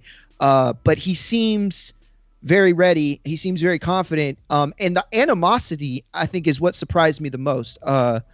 He seems like there's a little more animosity towards Demetrius than I had thought there would be. I mean, I would be upset too if you keep calling me sure. all types of names like in every interview. Yeah, I'm not saying it's not warranted. I'm just saying it's like to me, I thought it was like these guys are getting ready to get into a fight. It's a big fight for both of them. It really is, and it's different for Liam. Obviously, this could be a course-changing fight for him if he were to get the win. But that makes it even more. That would put me even more in a situation where it's like I gotta get this one. So, yeah, man. Eddie Hearn says Canelo versus Saunders has sold over 60,000 tickets. Whoa. A lot of tickets. Who has the breakout performance? Does Canelo have a better performance than Andrade? Does Canelo have a better performance than Andrade? I think Canelo, hell yeah, has a better performance. Really? He's on paper in the tougher fight, so it would be harder to put on a better performance versus a more talented fighter. Allegedly, Billy Joe, is, pedigree and obviously has his own accolades to live off. 2-time champ, 2-division champ. Well, he has his own belt. I think that's plain and simple. It's like, that's what Liam was saying as well. It's like this is for him to win a title as opposed to, what it is for I just think that Canelo versus Billy is just going to create that type of aura. I'm going to be able to get super excited. I'm not saying I'm not getting excited about Andrade and Liam. I'm not saying that. It's just that the wave of excitement that Canelo brings to the fights, I'm just going to feel like it's going to be that more spectacular. Canelo Alvarez, just to me in that fight, the first few rounds, first half of the fight's going to be, a lot of moving around, a lot of figuring it out, a lot of downloading, a lot of data downloading for Canelo. And then you'll see in the later rounds, man, that it'll start to deteriorate. What I mean is Billy will start to get pounded on. Canelo will start to land shots. And this is me just, seeing it the way I want to see it or believing the way I think the fight's going to go. So, round, you guys see him. Like, what round to shake? Like, hold on, Canelo isn't loading yet. He hasn't started loading yet. What's going on? What round are we looking at before we're like, hold up? Yo, how much more rounds you need to download, bro? Oh, bro, see, there's levels to this, Francis. Some guys you can figure out pretty quickly. Other guys, you need a lot of more data downloading, and it's up to the fighter too, who's doing the downloading. I give Canelo Alvarez a lot of credit. He's a very cerebral fighter. So, even at that, I'm telling you that the first 6 rounds, because it's gonna be a lot of figuring out. Look, Billy's no slouch, dude. You can say whatever you want about him.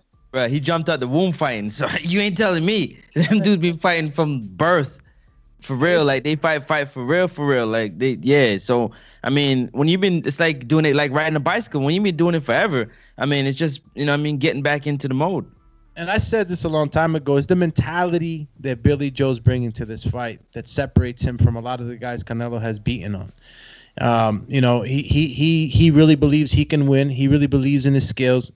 He's a fighting man, and we're gonna get a hell of a fight, bro. But I got my man Canelo downloading them, and then execution. Well, if Andrade beats Williams, I'm for sure giving him credit for the win. I rank Williams, especially, what he's done in his last couple of fights since losing to Liam Smith, and his last fight versus Alontes Fox was just like one that I had to really open my eyes about, man.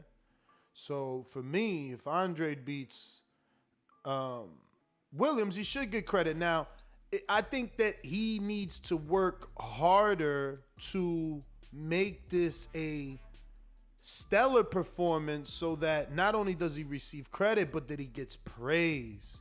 Absolutely, bro. By Perfectly separating yourself, you will receive praise, because it's like, okay, look, this the level of opponent that we don't want to see him in with, and that's why he took him out of it. Don't make it a tough fight, man.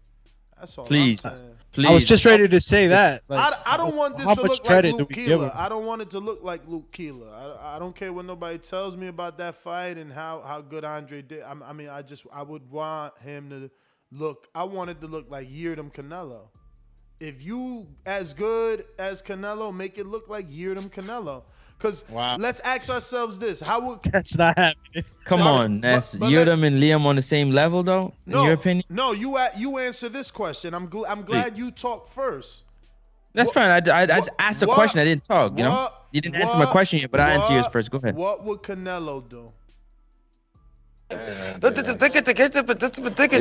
If Canelo announced this fight tomorrow, him and Liam, forget about the fact that people would shit on it. What would he do? Damn, people would shit on it too. if Canelo announced that he's gonna fight Liam Williams tomorrow, what would he do? What would be the odds? The bookies telling us that the odds are for him to get a stoppage. So let's stop, man. Me asking Andre to fucking show out is what Canelo does. So let's go. And Charlo, what would he do? What would he do? France? Man, that's two questions. That's didn't answer one of my questions yet. But I'm gonna answer the second one for you. Liam, I'll answer yours. I'll answer yours. Hold on, Jamal Charlo. Hold on. Let me answer. Jamal Charlo would stop, in my opinion, would stop Liam Williams. So I expect him to do exactly what Canelo would do because there's levels to it. That's the level that we put Andrade on. So I'm of the same mindset that he needs one of them stellar performances to separate himself for sure. A win I'm giving credit for because Liam Williams been barking and been doing a lot of things, like you said, the last few fights.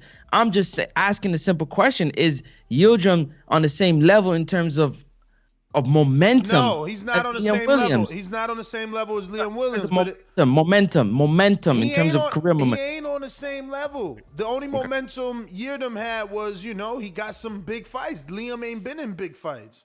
Yeardom has some big fights on his career. Whether he won or lost, he been in big fights. Eubank, Anthony Durrell, then Canelo Alvarez, and his name was linked to Benavidez for 2 years. Like he got. Would we consider Liam Smith a big fight for Liam Williams, man? Because if you know what I mean, that for that side, for the European side, they consider that a big fight. So you can say he's been in one. Yeah, one.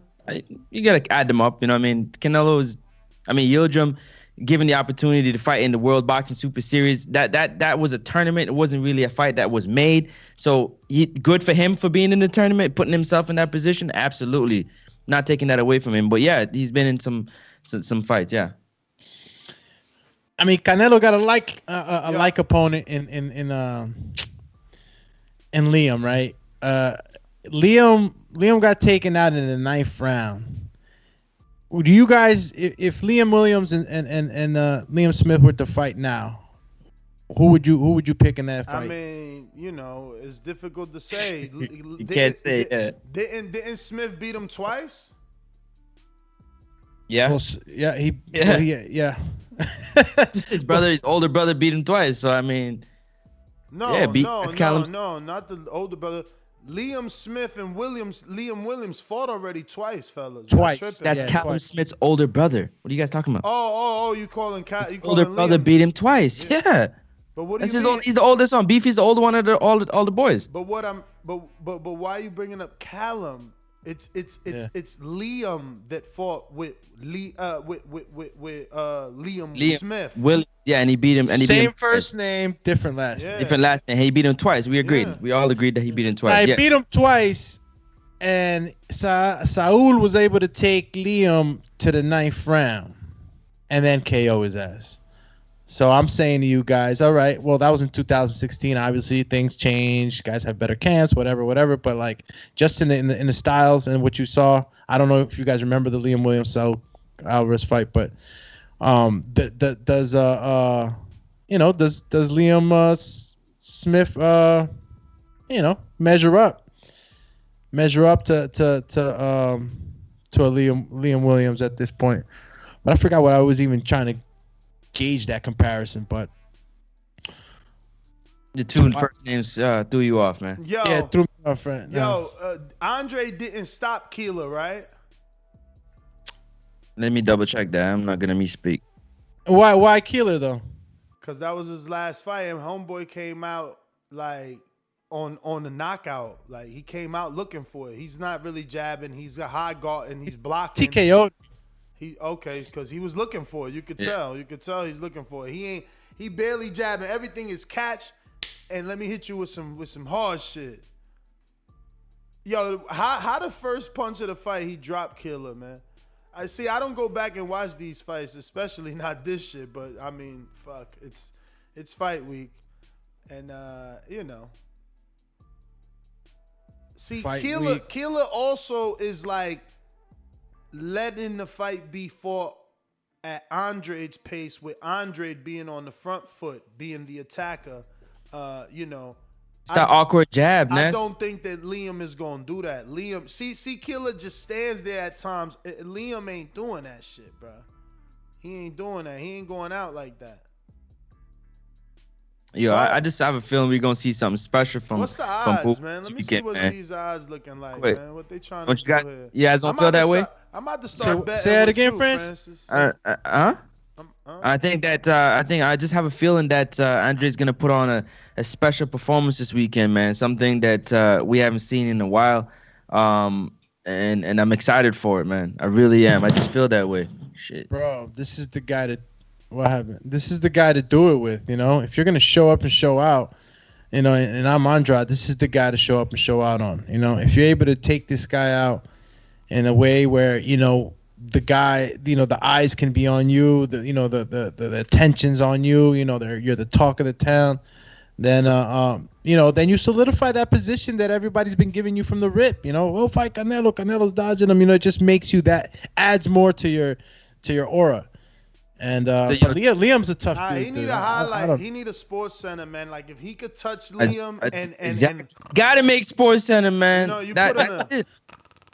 You know, got to be. Yo, real quick, the odds on Bet365 goes as follow. Andrade is -300. Liam Williams is +225 to win the fight.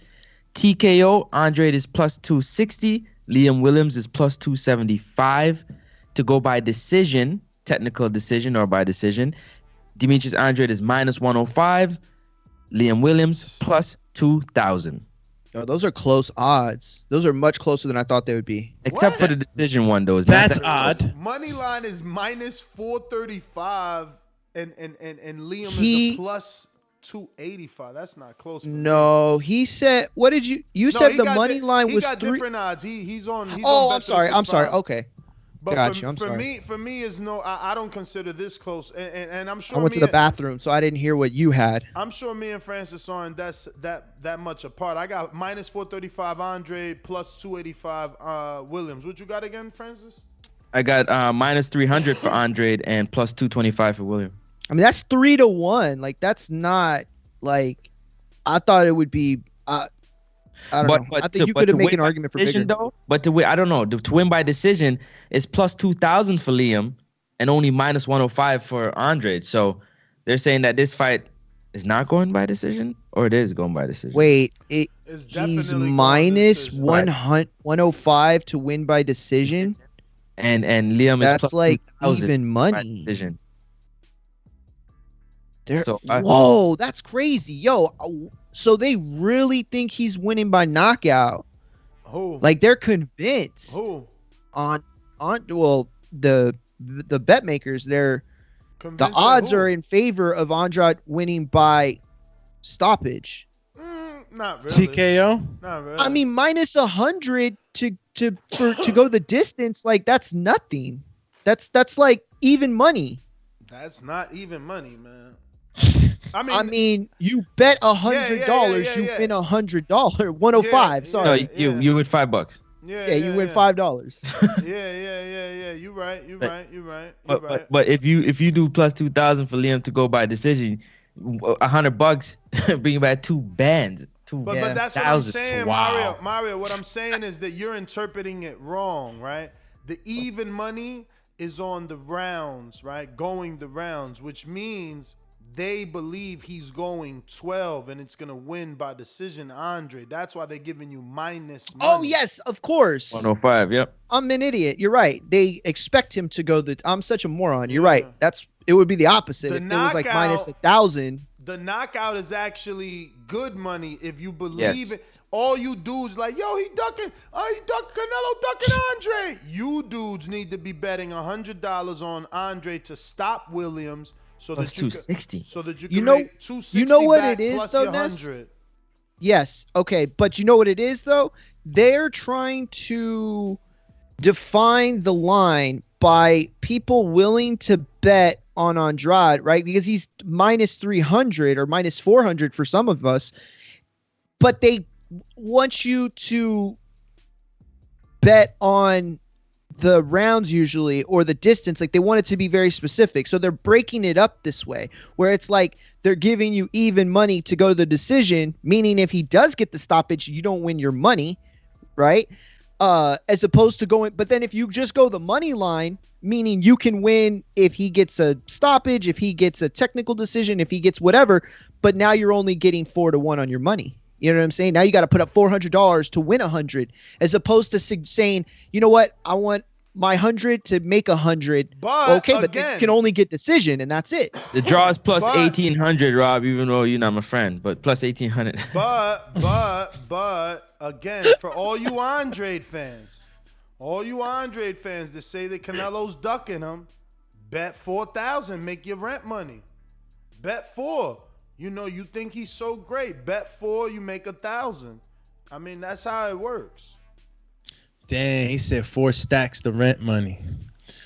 Well, you know, typical rent anywhere from 1,000 to 1,500. So go ahead and bet 4, make 1,000. Let's go. Yo, so to make it a little bit more spicy, right? So, because you know you gotta make it spicy. Round betting between 1 and 3. Rounds 1 to 3 is plus 2,200 for Demetrius Andrade. 4 to 6 is plus 1,100. 7 to 9 plus 800. 10 to 12 plus 1,100. Yeah, we got similar odds for that. I got 7 through 9 plus 800. 4 through 6 plus 1,000. And what else? And 1 through 3 plus 2,000. Dang! Yo, could you imagine if you had money to spend, you just put 100 on each of those? You're laughing. If he get the knockout, but you gotta have money to spend and believe Andrade is gonna knock out another Euro guy the way he says it. Damn, I don't see Liam getting knocked out. Imagine Demetrius gets the knockout in rounds 1 through 3, and you just threw a hundo on there. You made 2,100 back. Like it's all plus. Yo, this fight's really all plus money, man. Because for either fighter to win rounds 1 through 6 is plus 400, or rounds 7 through 12 is plus 225. So you're not even losing. Like it's whether or not you think the fight's gonna end between those rounds. They both talking greasy, man. I'm out I don't think Liam getting stopped, y'all. You don't think so? Nah. I don't think that happened. Yo, if you believe that Demetrius Andrade can stop Liam Williams, put it in the chat, man. But okay, that's different from me. To ask, can he?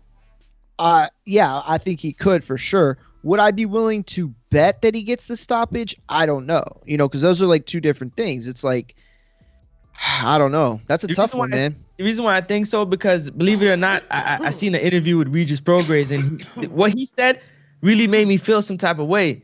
He said, like, yo, I have to look good against Red Cat. I cannot allow Red Cat to touch me like that in this fight.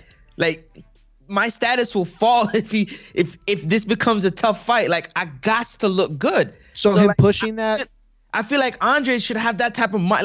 Like I can't be going tooth and nails with my mandatory in Liam Williams. Like, I got to separate myself if I'm trying to get that GG fight. Sure. The Charlo fight, the Canelo fight. Like, I got to really look like I belong. But that also makes it more riskier to make a mistake. It's like you could say, you know, he could go in there and try to fight the perfect fight. I think that Demetrius is very capable of that, right? But then he's also going to make it a safer fight for himself. If he's out there with the idea, yo, I got to make a statement, which we all feel like he needs to make a statement in this win, then that opens him up to the risks of, getting caught and making it a fight where, he's not always in the safest position to hit and not get hit.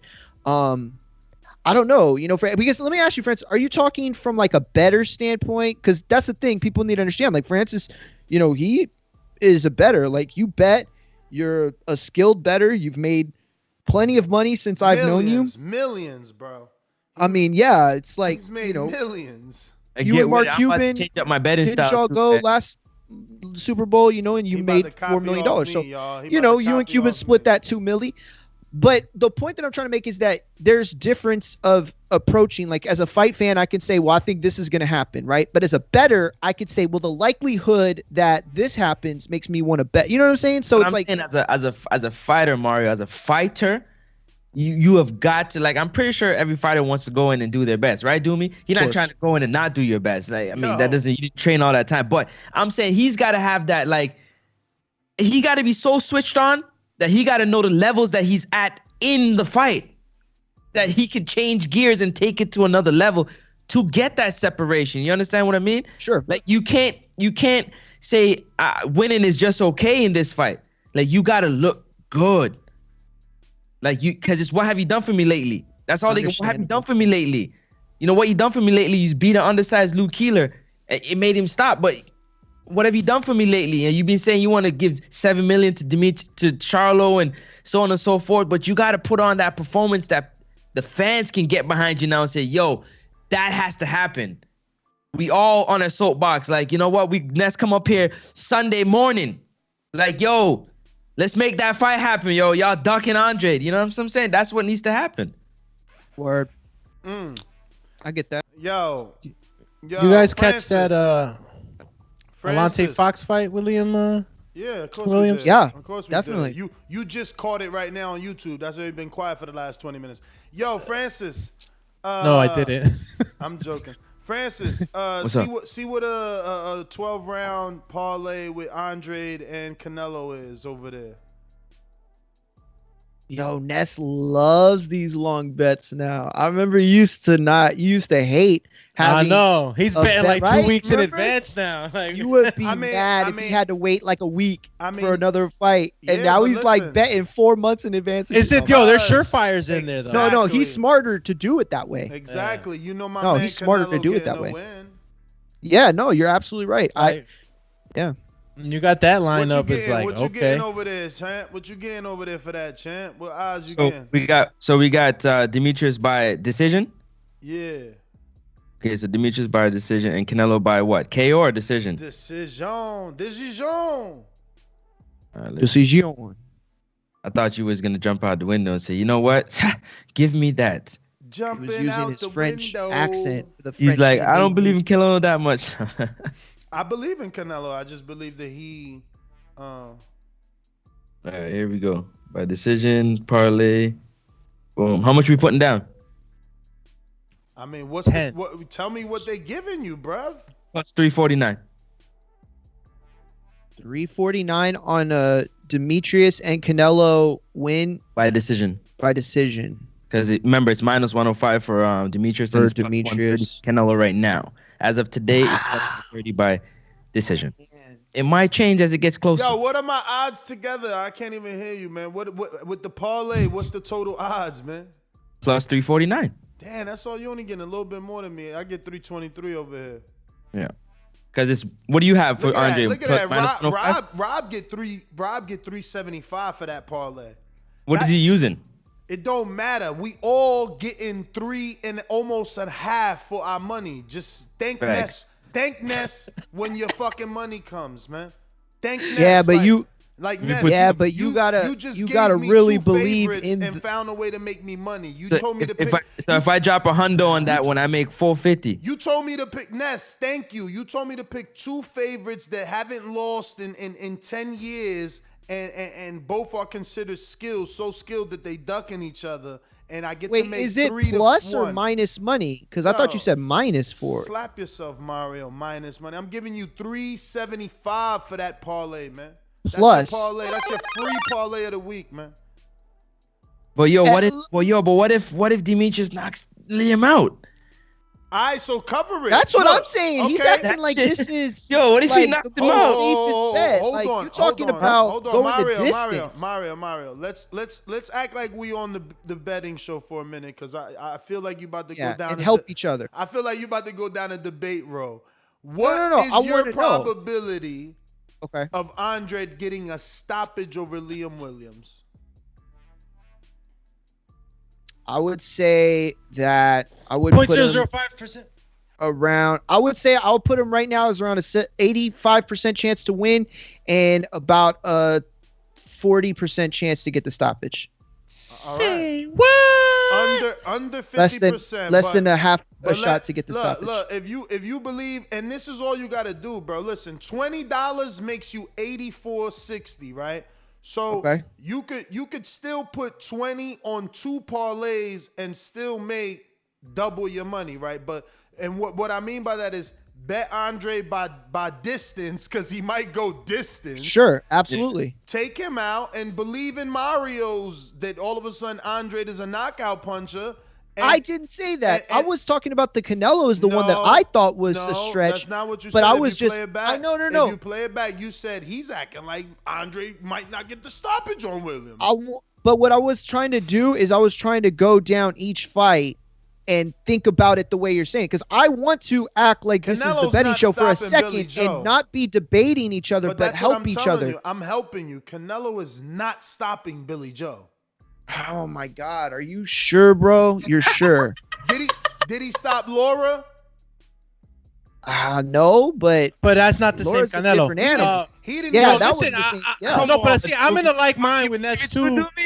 Huh? You believe it too that Canelo gonna stop Billy Joe? Wait. Before we change topics, let me give I want to hear Mario. what Doomy has to say too. Let me give Mario his answer. So if Mario believes that Andre gets a stoppage in Saturday's fight, and you put Canelo by decision with Billy Joe and Andre stopping Williams Saturday night, $20 measly, which a lot of you spend on cigarettes, gets you $169. Damn, that's fucking good, dog. That's Ness, man. Just help. That's man. good. So I can't. So bet if in you the had great to state put of the Florida, money, I can't bet in the great state of Florida.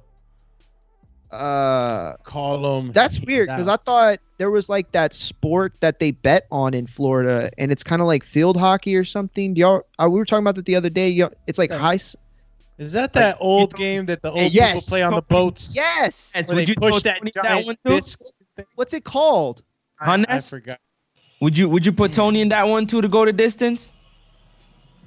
Oh shit, Tony who? Nostradamus. Tony, I forgot he was even He fighting. fighting on Saturday. Yeah, he Nah, fighting on Saturday. Nah. First of all, it's too dangerous, and Superbad's inconsistent. Pereira's moving up. He maybe he was struggling, or maybe they're giving Harrison a cherry after 2 years off of the Jamal Charlo fight. Like, that's too risky. You better. What if you throw Regis in there? You better also no money. He's a super favorite. What about Parker? Look up Parker Chisora. That's a very tight, close fight, and Parker should win based off youth. So maybe Parker by decision with that parlay. But that's close. But let me tell you something. But you guys are being greedy. Listen, Andre by knockout and Canelo by decision is plus 746. That means if you put 100, you bring home 840. You guys are being greedy, trying to make this a bigger parlay. No, you're right.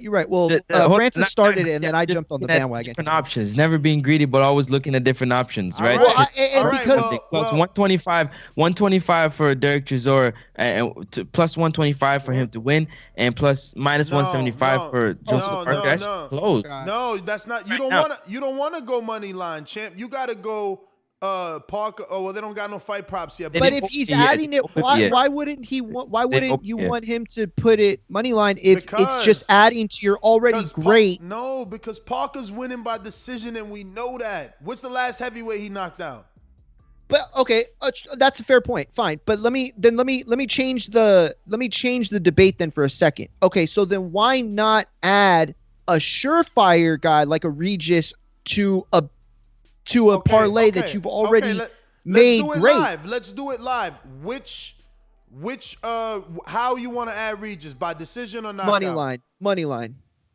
Because he's only going to make it better. Bro, no, he's not. He's a minus 5,000 at money line. Yeah. But look, isn't when you do a parlay, I added it just adds listen, to listen. Okay, go ahead. I added it. It went from 746 to 763. Regis adds less than 20. No, less than 20 points, man. Okay.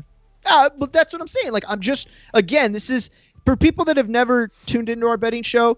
The betting show is very different from this is the thing. You know, we don't argue. We try to help each other. You know what I mean? We haven't done a betting show in forever, so last 2 weeks we've been giving it out for free. But so this is the thing, Mario. Regis adds maybe 19 points or less, maybe 14 points, and yes, it's 14 quote unquote for sure points, but it's also another fight, and boxing is still boxing. And what if it ends in a draw? Or what if it ends in a headbutt and fucks up your parlay? Believe me, I've been there with parlays fuck it up. So now, shout out to Jerwin. Francis said Tony Harrison. I don't even got prop bets for Harrison, but he's too much of a favorite. He's a minus 715. But if we add him, he gives you a whole 100 points by money line, Francis. Y'all not betting on Steven? Steven who? Cunningham. Shaw? He's too much of a favorite. He's too much of a favorite. He's huge favorite. Even by he's really wow. That's awesome. He's a huge. He should be. He's a huge money line favorite and a huge knockout favorite. Look, Steve Cunningham versus Frank Mir. Look, he's fucking minus 1,400 money line. Then he's fucking minus 455 knockout, and then he's only plus 500 by decision because they know there's no way Frank Mir lasts. He's too fucking old, and Steve is too fucking young and youthful. And a boxer. Boxer will always destroy wrestlers. Yeah, that's going to be tough for Frank.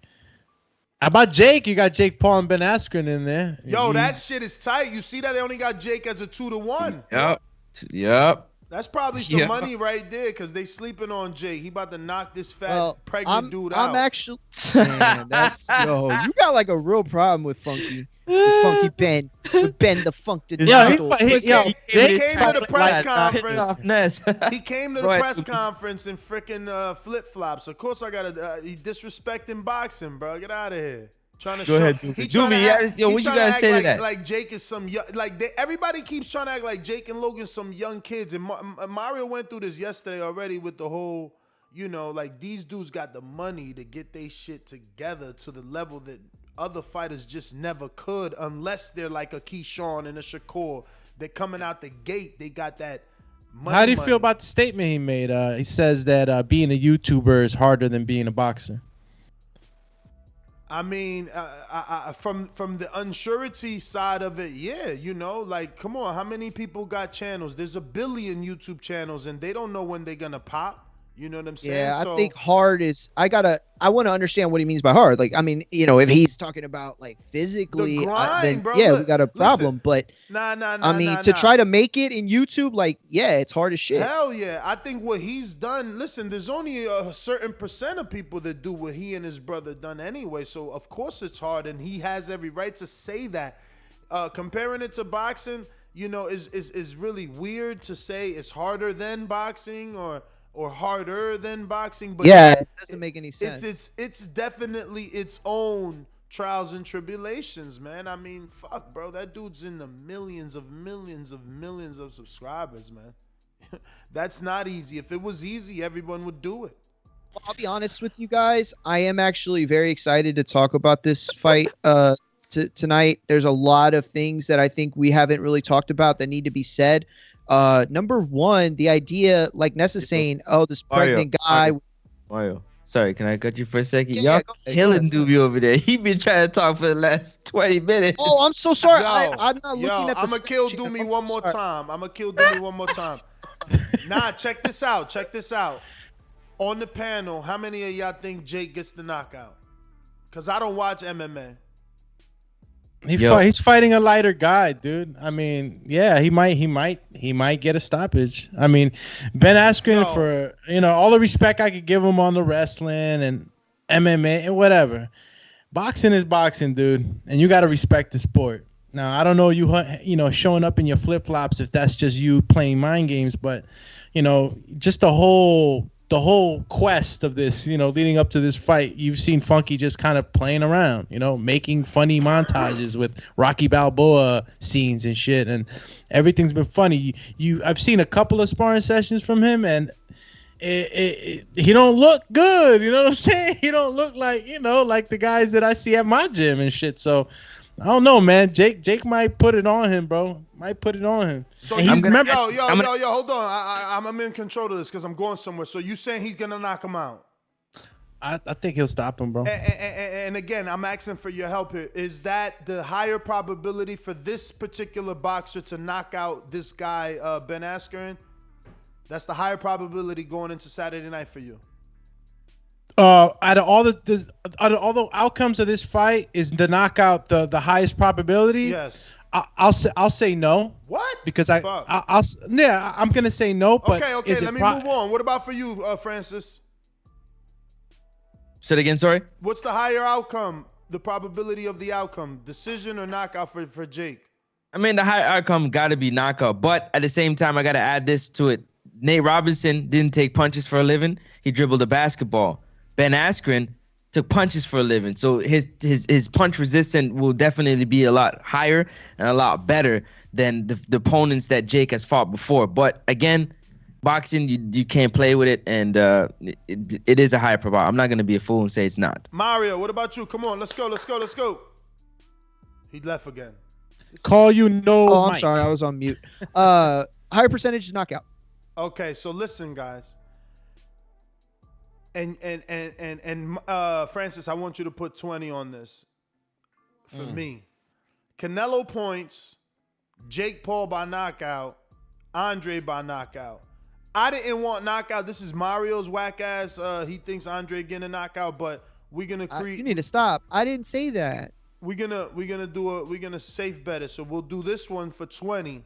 I like your original one, to be honest with you. I think you should stick with that. Andre knockout, Jake Paul knockout, Canelo decision. $20 get you 312 plus your 20 back, Francis. What you think? That's worth it. Now you can what's the name of the word? What's the word of that? It's called you can hedge your bet by doing Andre by decision. Same $20 gets you 156 plus your money back. So you spent 40. And worst case scenario, you made you still laughing. You still make 156. So which breaks down to your 20 back. So you make 136 net.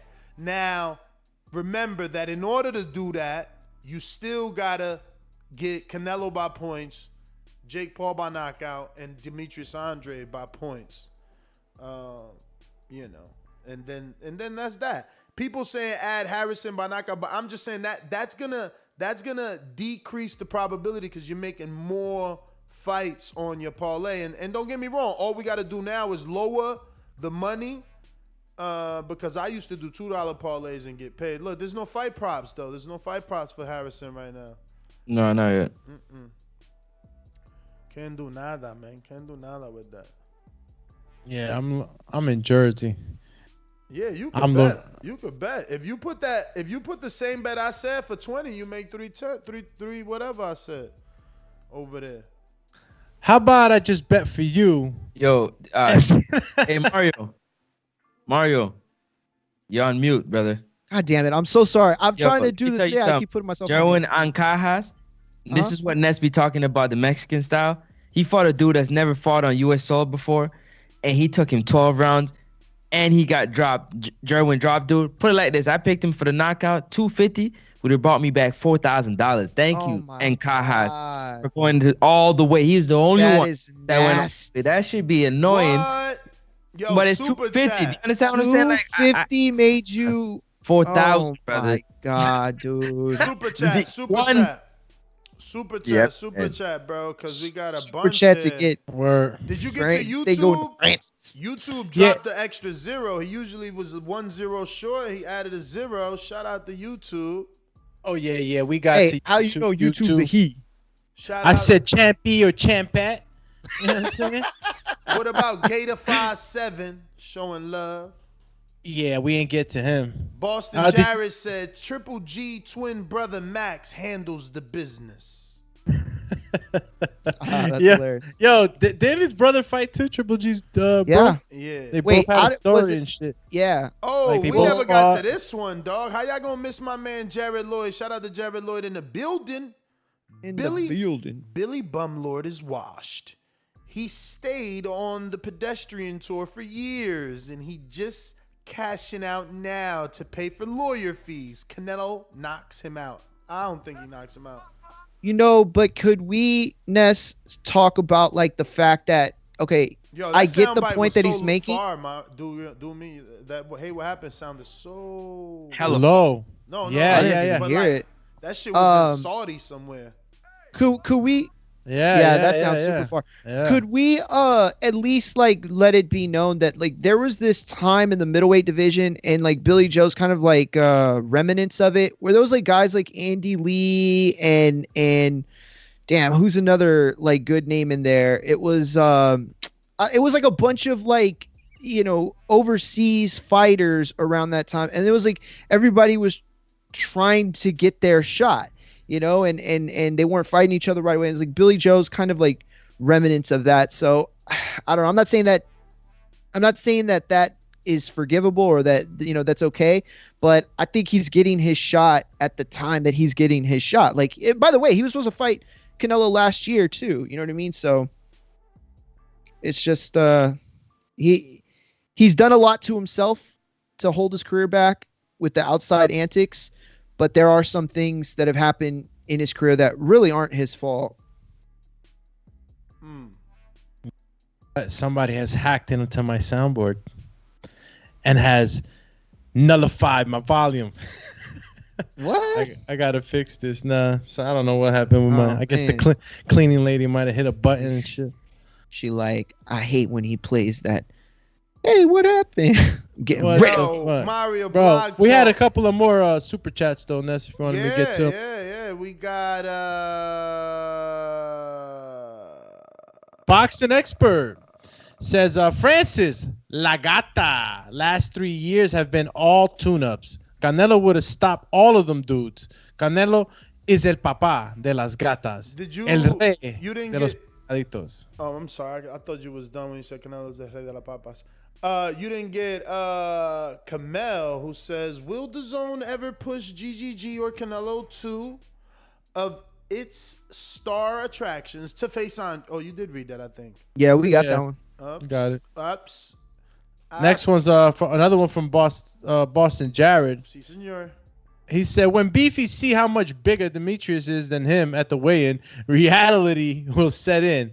He's getting stopped. What's up with my chat from 40 minutes ago? They just read it, Champ Lampa. Sorry. And then your man's in them. Yo, and that's another thing too. So Mario, you can stop flip-flopping and finally stand on your 2, and you might be right. Andre could get the stoppage because Liam did get a TKO the first fight, right? Or something like that. Am I wrong? Didn't Smith?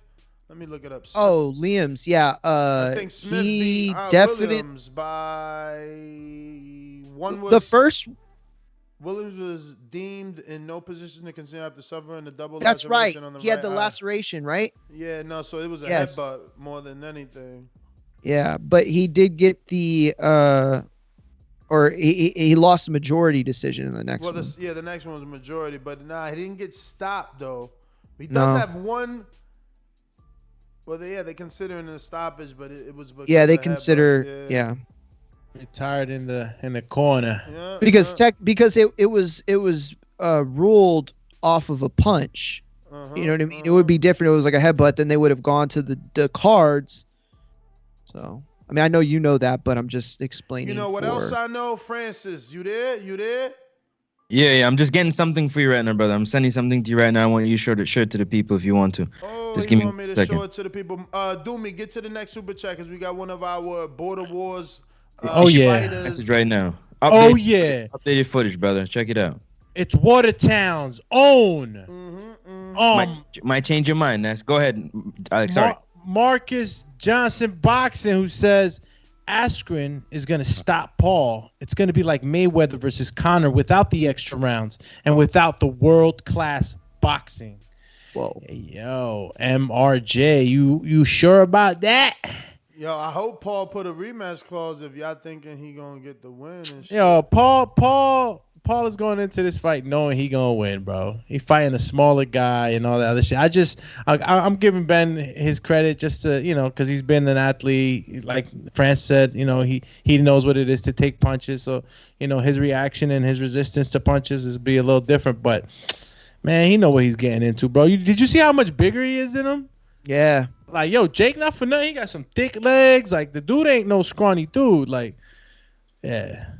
It's whatever. No, you're right. I think that if he wants a shot, he's just got to, like, mull him. He's got to really focus on dirty boxing and take him into the deepest, that he can, because that's what you could say about him. Is like, oh, he's got a pregnant stomach, and oh, he looks like that's always been like his brand. He's looked like this dude that, doesn't look very intimidating or anything, but he's got cardio for days. This guy has world-class cardio.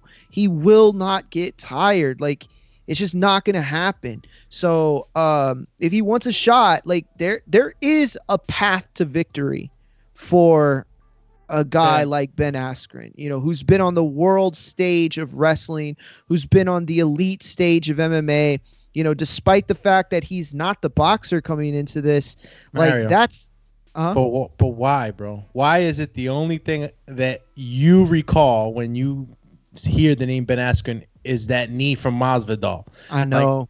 Ben Askren? Oh, yeah, the guy who got kneed by Masvidal. That's all I think about. Like, even up until now, and like I really started digging, like, and I think you guys mentioning it on the show, oh, he's an athlete. I knew he was a UFC fighter, but like his Division 1 or 2 wrestling background and all this other stuff. Oh yeah, D1.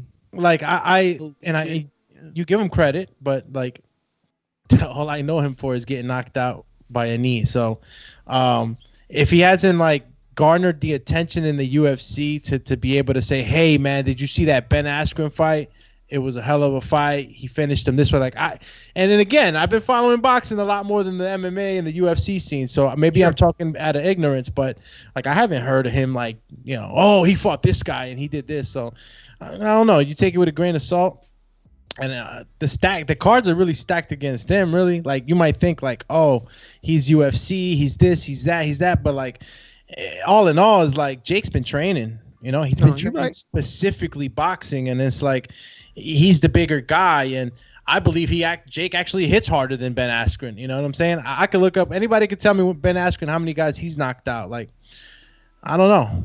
It's like a sure win for Jake. Okay, but is that fair though, Doomy? Because and MMA, very well. Is it fair? Because it's like that's not his game. It's like we can't really like hold him to. First of all, that knee knocks out 99% of the world. Okay, that was the one thing that people like, they always shit on him like, oh, you got knocked out. It's like he got knocked out, yes, but he also got hit with a shot that knocks out pretty much anybody. So you look at that, plus the fact that he never was going in there to be a striker. Like his whole intention was to wrestle. So to put him in a situation where now he really can't use that, like what does he do? I have to believe that, this is a guy who made the Olympic wrestling team. I have to believe that an athlete with those kind of credentials has a path to victory. I don't think it's the easiest path, and I don't think it's the most likely path. But ultimately, you can't discredit a guy who's done this far longer and at a much higher level than Paul, because still Paul has not been in there with, a high-level fighter Somebody mentioned Robbie Lawler the other day, and like, okay, I'll give you credit. You submitted Robbie Lawler. Robbie Lawler's known for punching guys, knocking guys out. He is mostly on the stand-up boxing, so I'll give you some credit. But you got my man Robbie Lawler late in his career. You know what I'm saying? He ain't get the first Robbie Lawler, the early day, even the midday Robbie Lawler. He didn't get that one. Point. So it's like, okay, I'll give you some whatever credit for that. But all right. You submitted him. You can't do that in boxing. Yeah. You know what I'm saying? So I'm constantly seeing him as like, okay, submission. Okay, he's out of his game if he's thinking that he's gonna come in here with his sandals on and just think that boxing is nothing and like, oh, Jake is nothing. So even if he knows boxing, it is nothing. Nah, bro, he's gonna get a rude awakening. Like seriously, even look up at some of his sparring sessions. It's like. He's leaning on the guy and grappling with his head on the other side of the head. You know how wrestlers do. Put your head on the other side. And that's not going to work in this shit, bro. Jake's going to get really bully. He's going to bully him. Now, Francis, if you tell me Jake gasses, clips of this dude, man. I'm not showing this dude. Show this dude, bro. I'm not showing that dude. That dude's food, man. He's hugging on his sparring partners and shit. But hey, look. I'd rather show your pad work than his pad work. Come on, man. Just to add another element to it, man. That's all I was saying. Man, wait a minute, France, you was on it. Did you get some or something? I sent some to videos, man. He sent some videos here of some. Where you getting this from, man? Don't be giving me flag. On the pre-pro or direct? I'll put it on the pre-pro right now. Don't be giving me flag there you go. with this. Yeah, put it on the pre-pro. I just did. Call him the pre-pro champ. Pre-pro. Put it on the pre-pro. Now, when I start seeing Jake fighting like, maybe an amateur. Yo, get to the super chats, man. I forgot all about it. Yo, my man Marcus Robert Johnson trying to debate y'all. All right, well, let me hit Axiom real quick before you get to him again. And Axiom says, which that's what is it backwards? Did we realize what it was backwards? Moix? I don't know. The other day Axiom. All right, never mind, guys. I'm having a. Bro, that's chemistry class code. I thought you could like read it backwards and it would say another word, but nah, I think that was somebody else's name. I second that. Axiom says, Askren will win by KO late.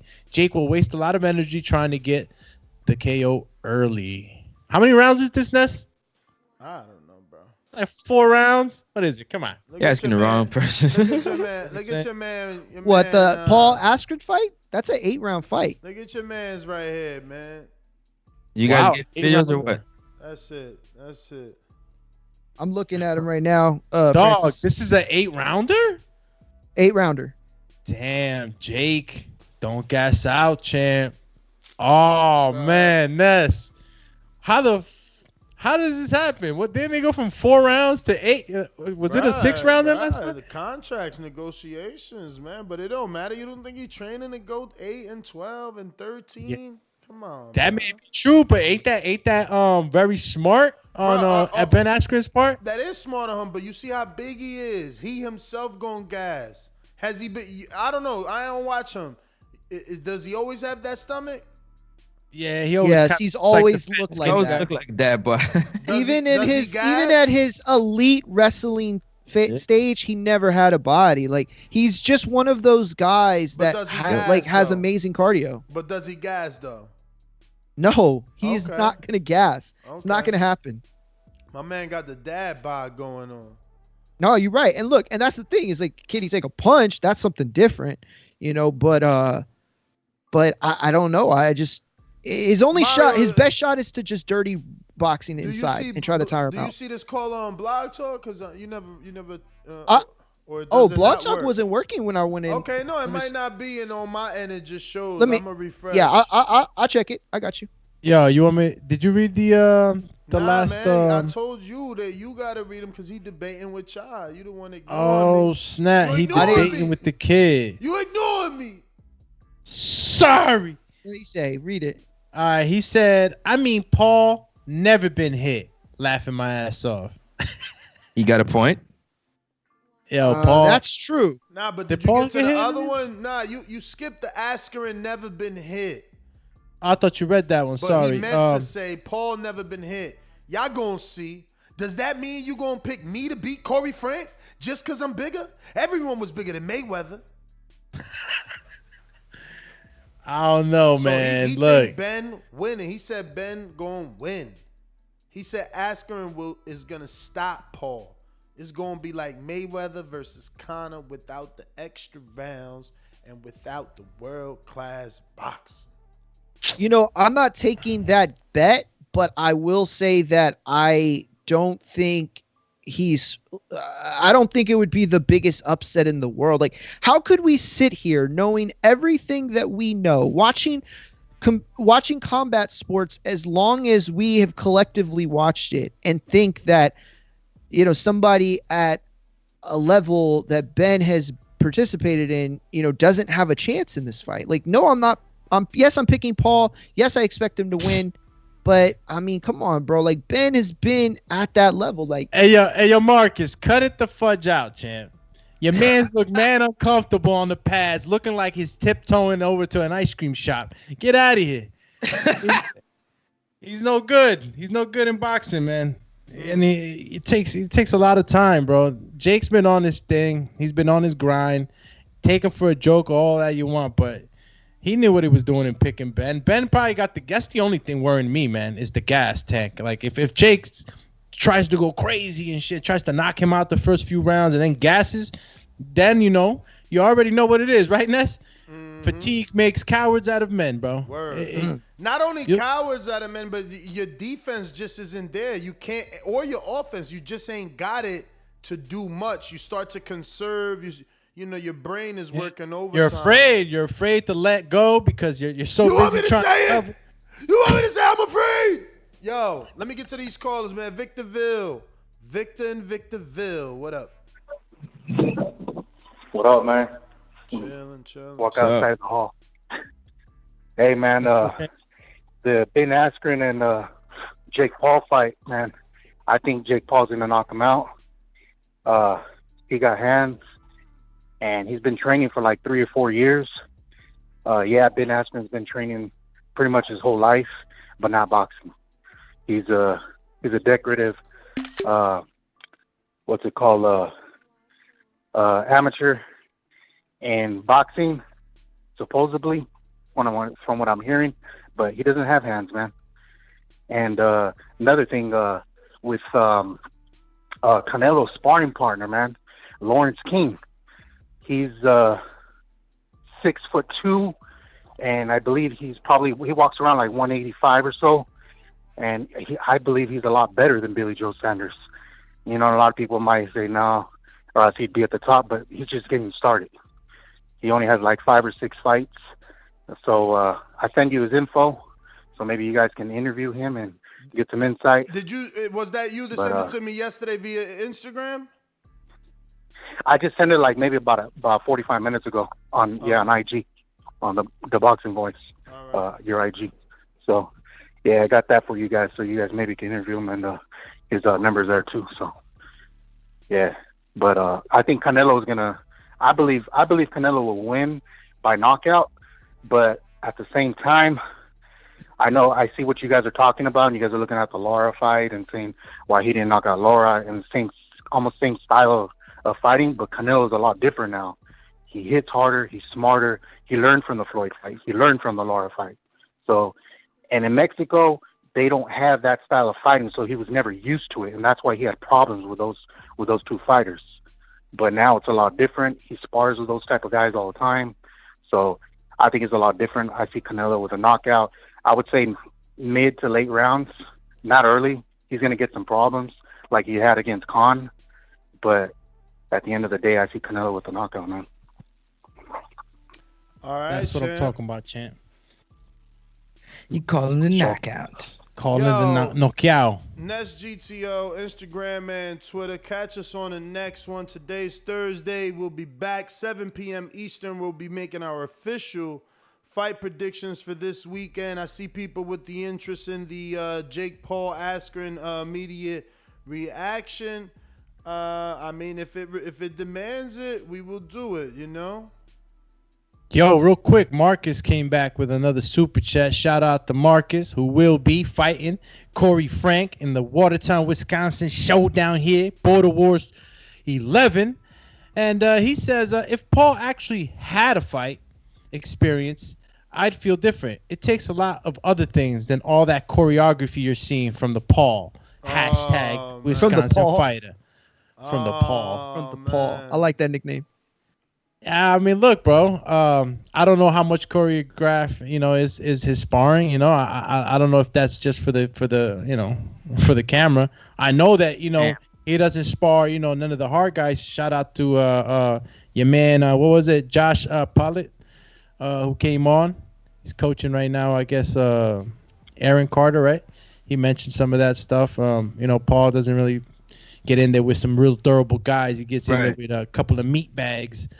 So, I don't know. I don't know if that's just, them trying to give him confidence, because that's how it is. Look, when you're a coach, there's certain ways to build your fighter. And I don't know what's going on that side and what exactly they're doing, but you want to be in there with guys that are more than just punching bags, that's for sure. Especially if you're going up against a guy that is an experienced fighter. Even though it's not his sport, he's still an experienced fighter. So we'll see what's up, champ. We'll see what's up, Marcus. But again, Border Wars 11, Watertown, Wisconsin. Big shout out to our sponsors, DEFCOM. That's Defensive Combatives.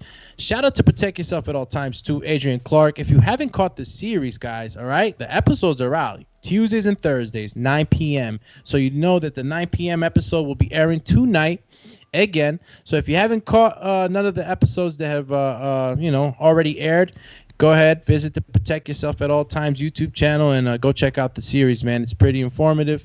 And Adrian Clark definitely has a lot of good info there for all those out there seeking information on what actually makes the sport of boxing move, the intricacies, the moving parts, the business side. Shout out to you. Shout out to you. You finished? Yeah, champ. Take it from there. Just want to slide in the 3-on-3 basketball tournament. We're supposed to have the date already locked in, but Keem ducked me last night. We're supposed to have a meeting. You know what I'm saying? But nah, shout out to Keem, man. He gonna get up with me. We're gonna get that sorted out. Also, our 3-city tour.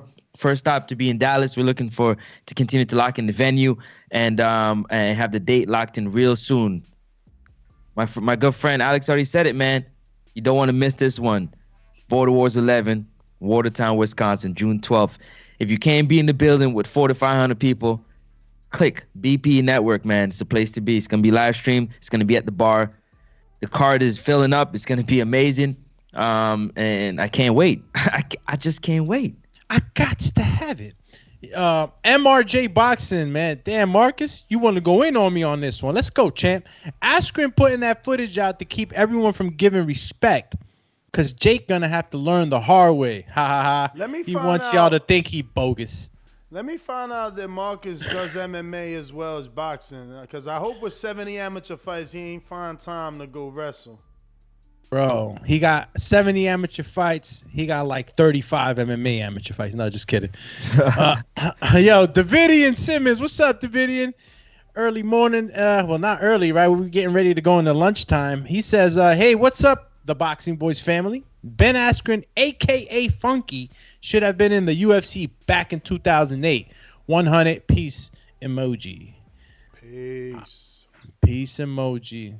Yo, what's up with this picture, Ness? What the fudge?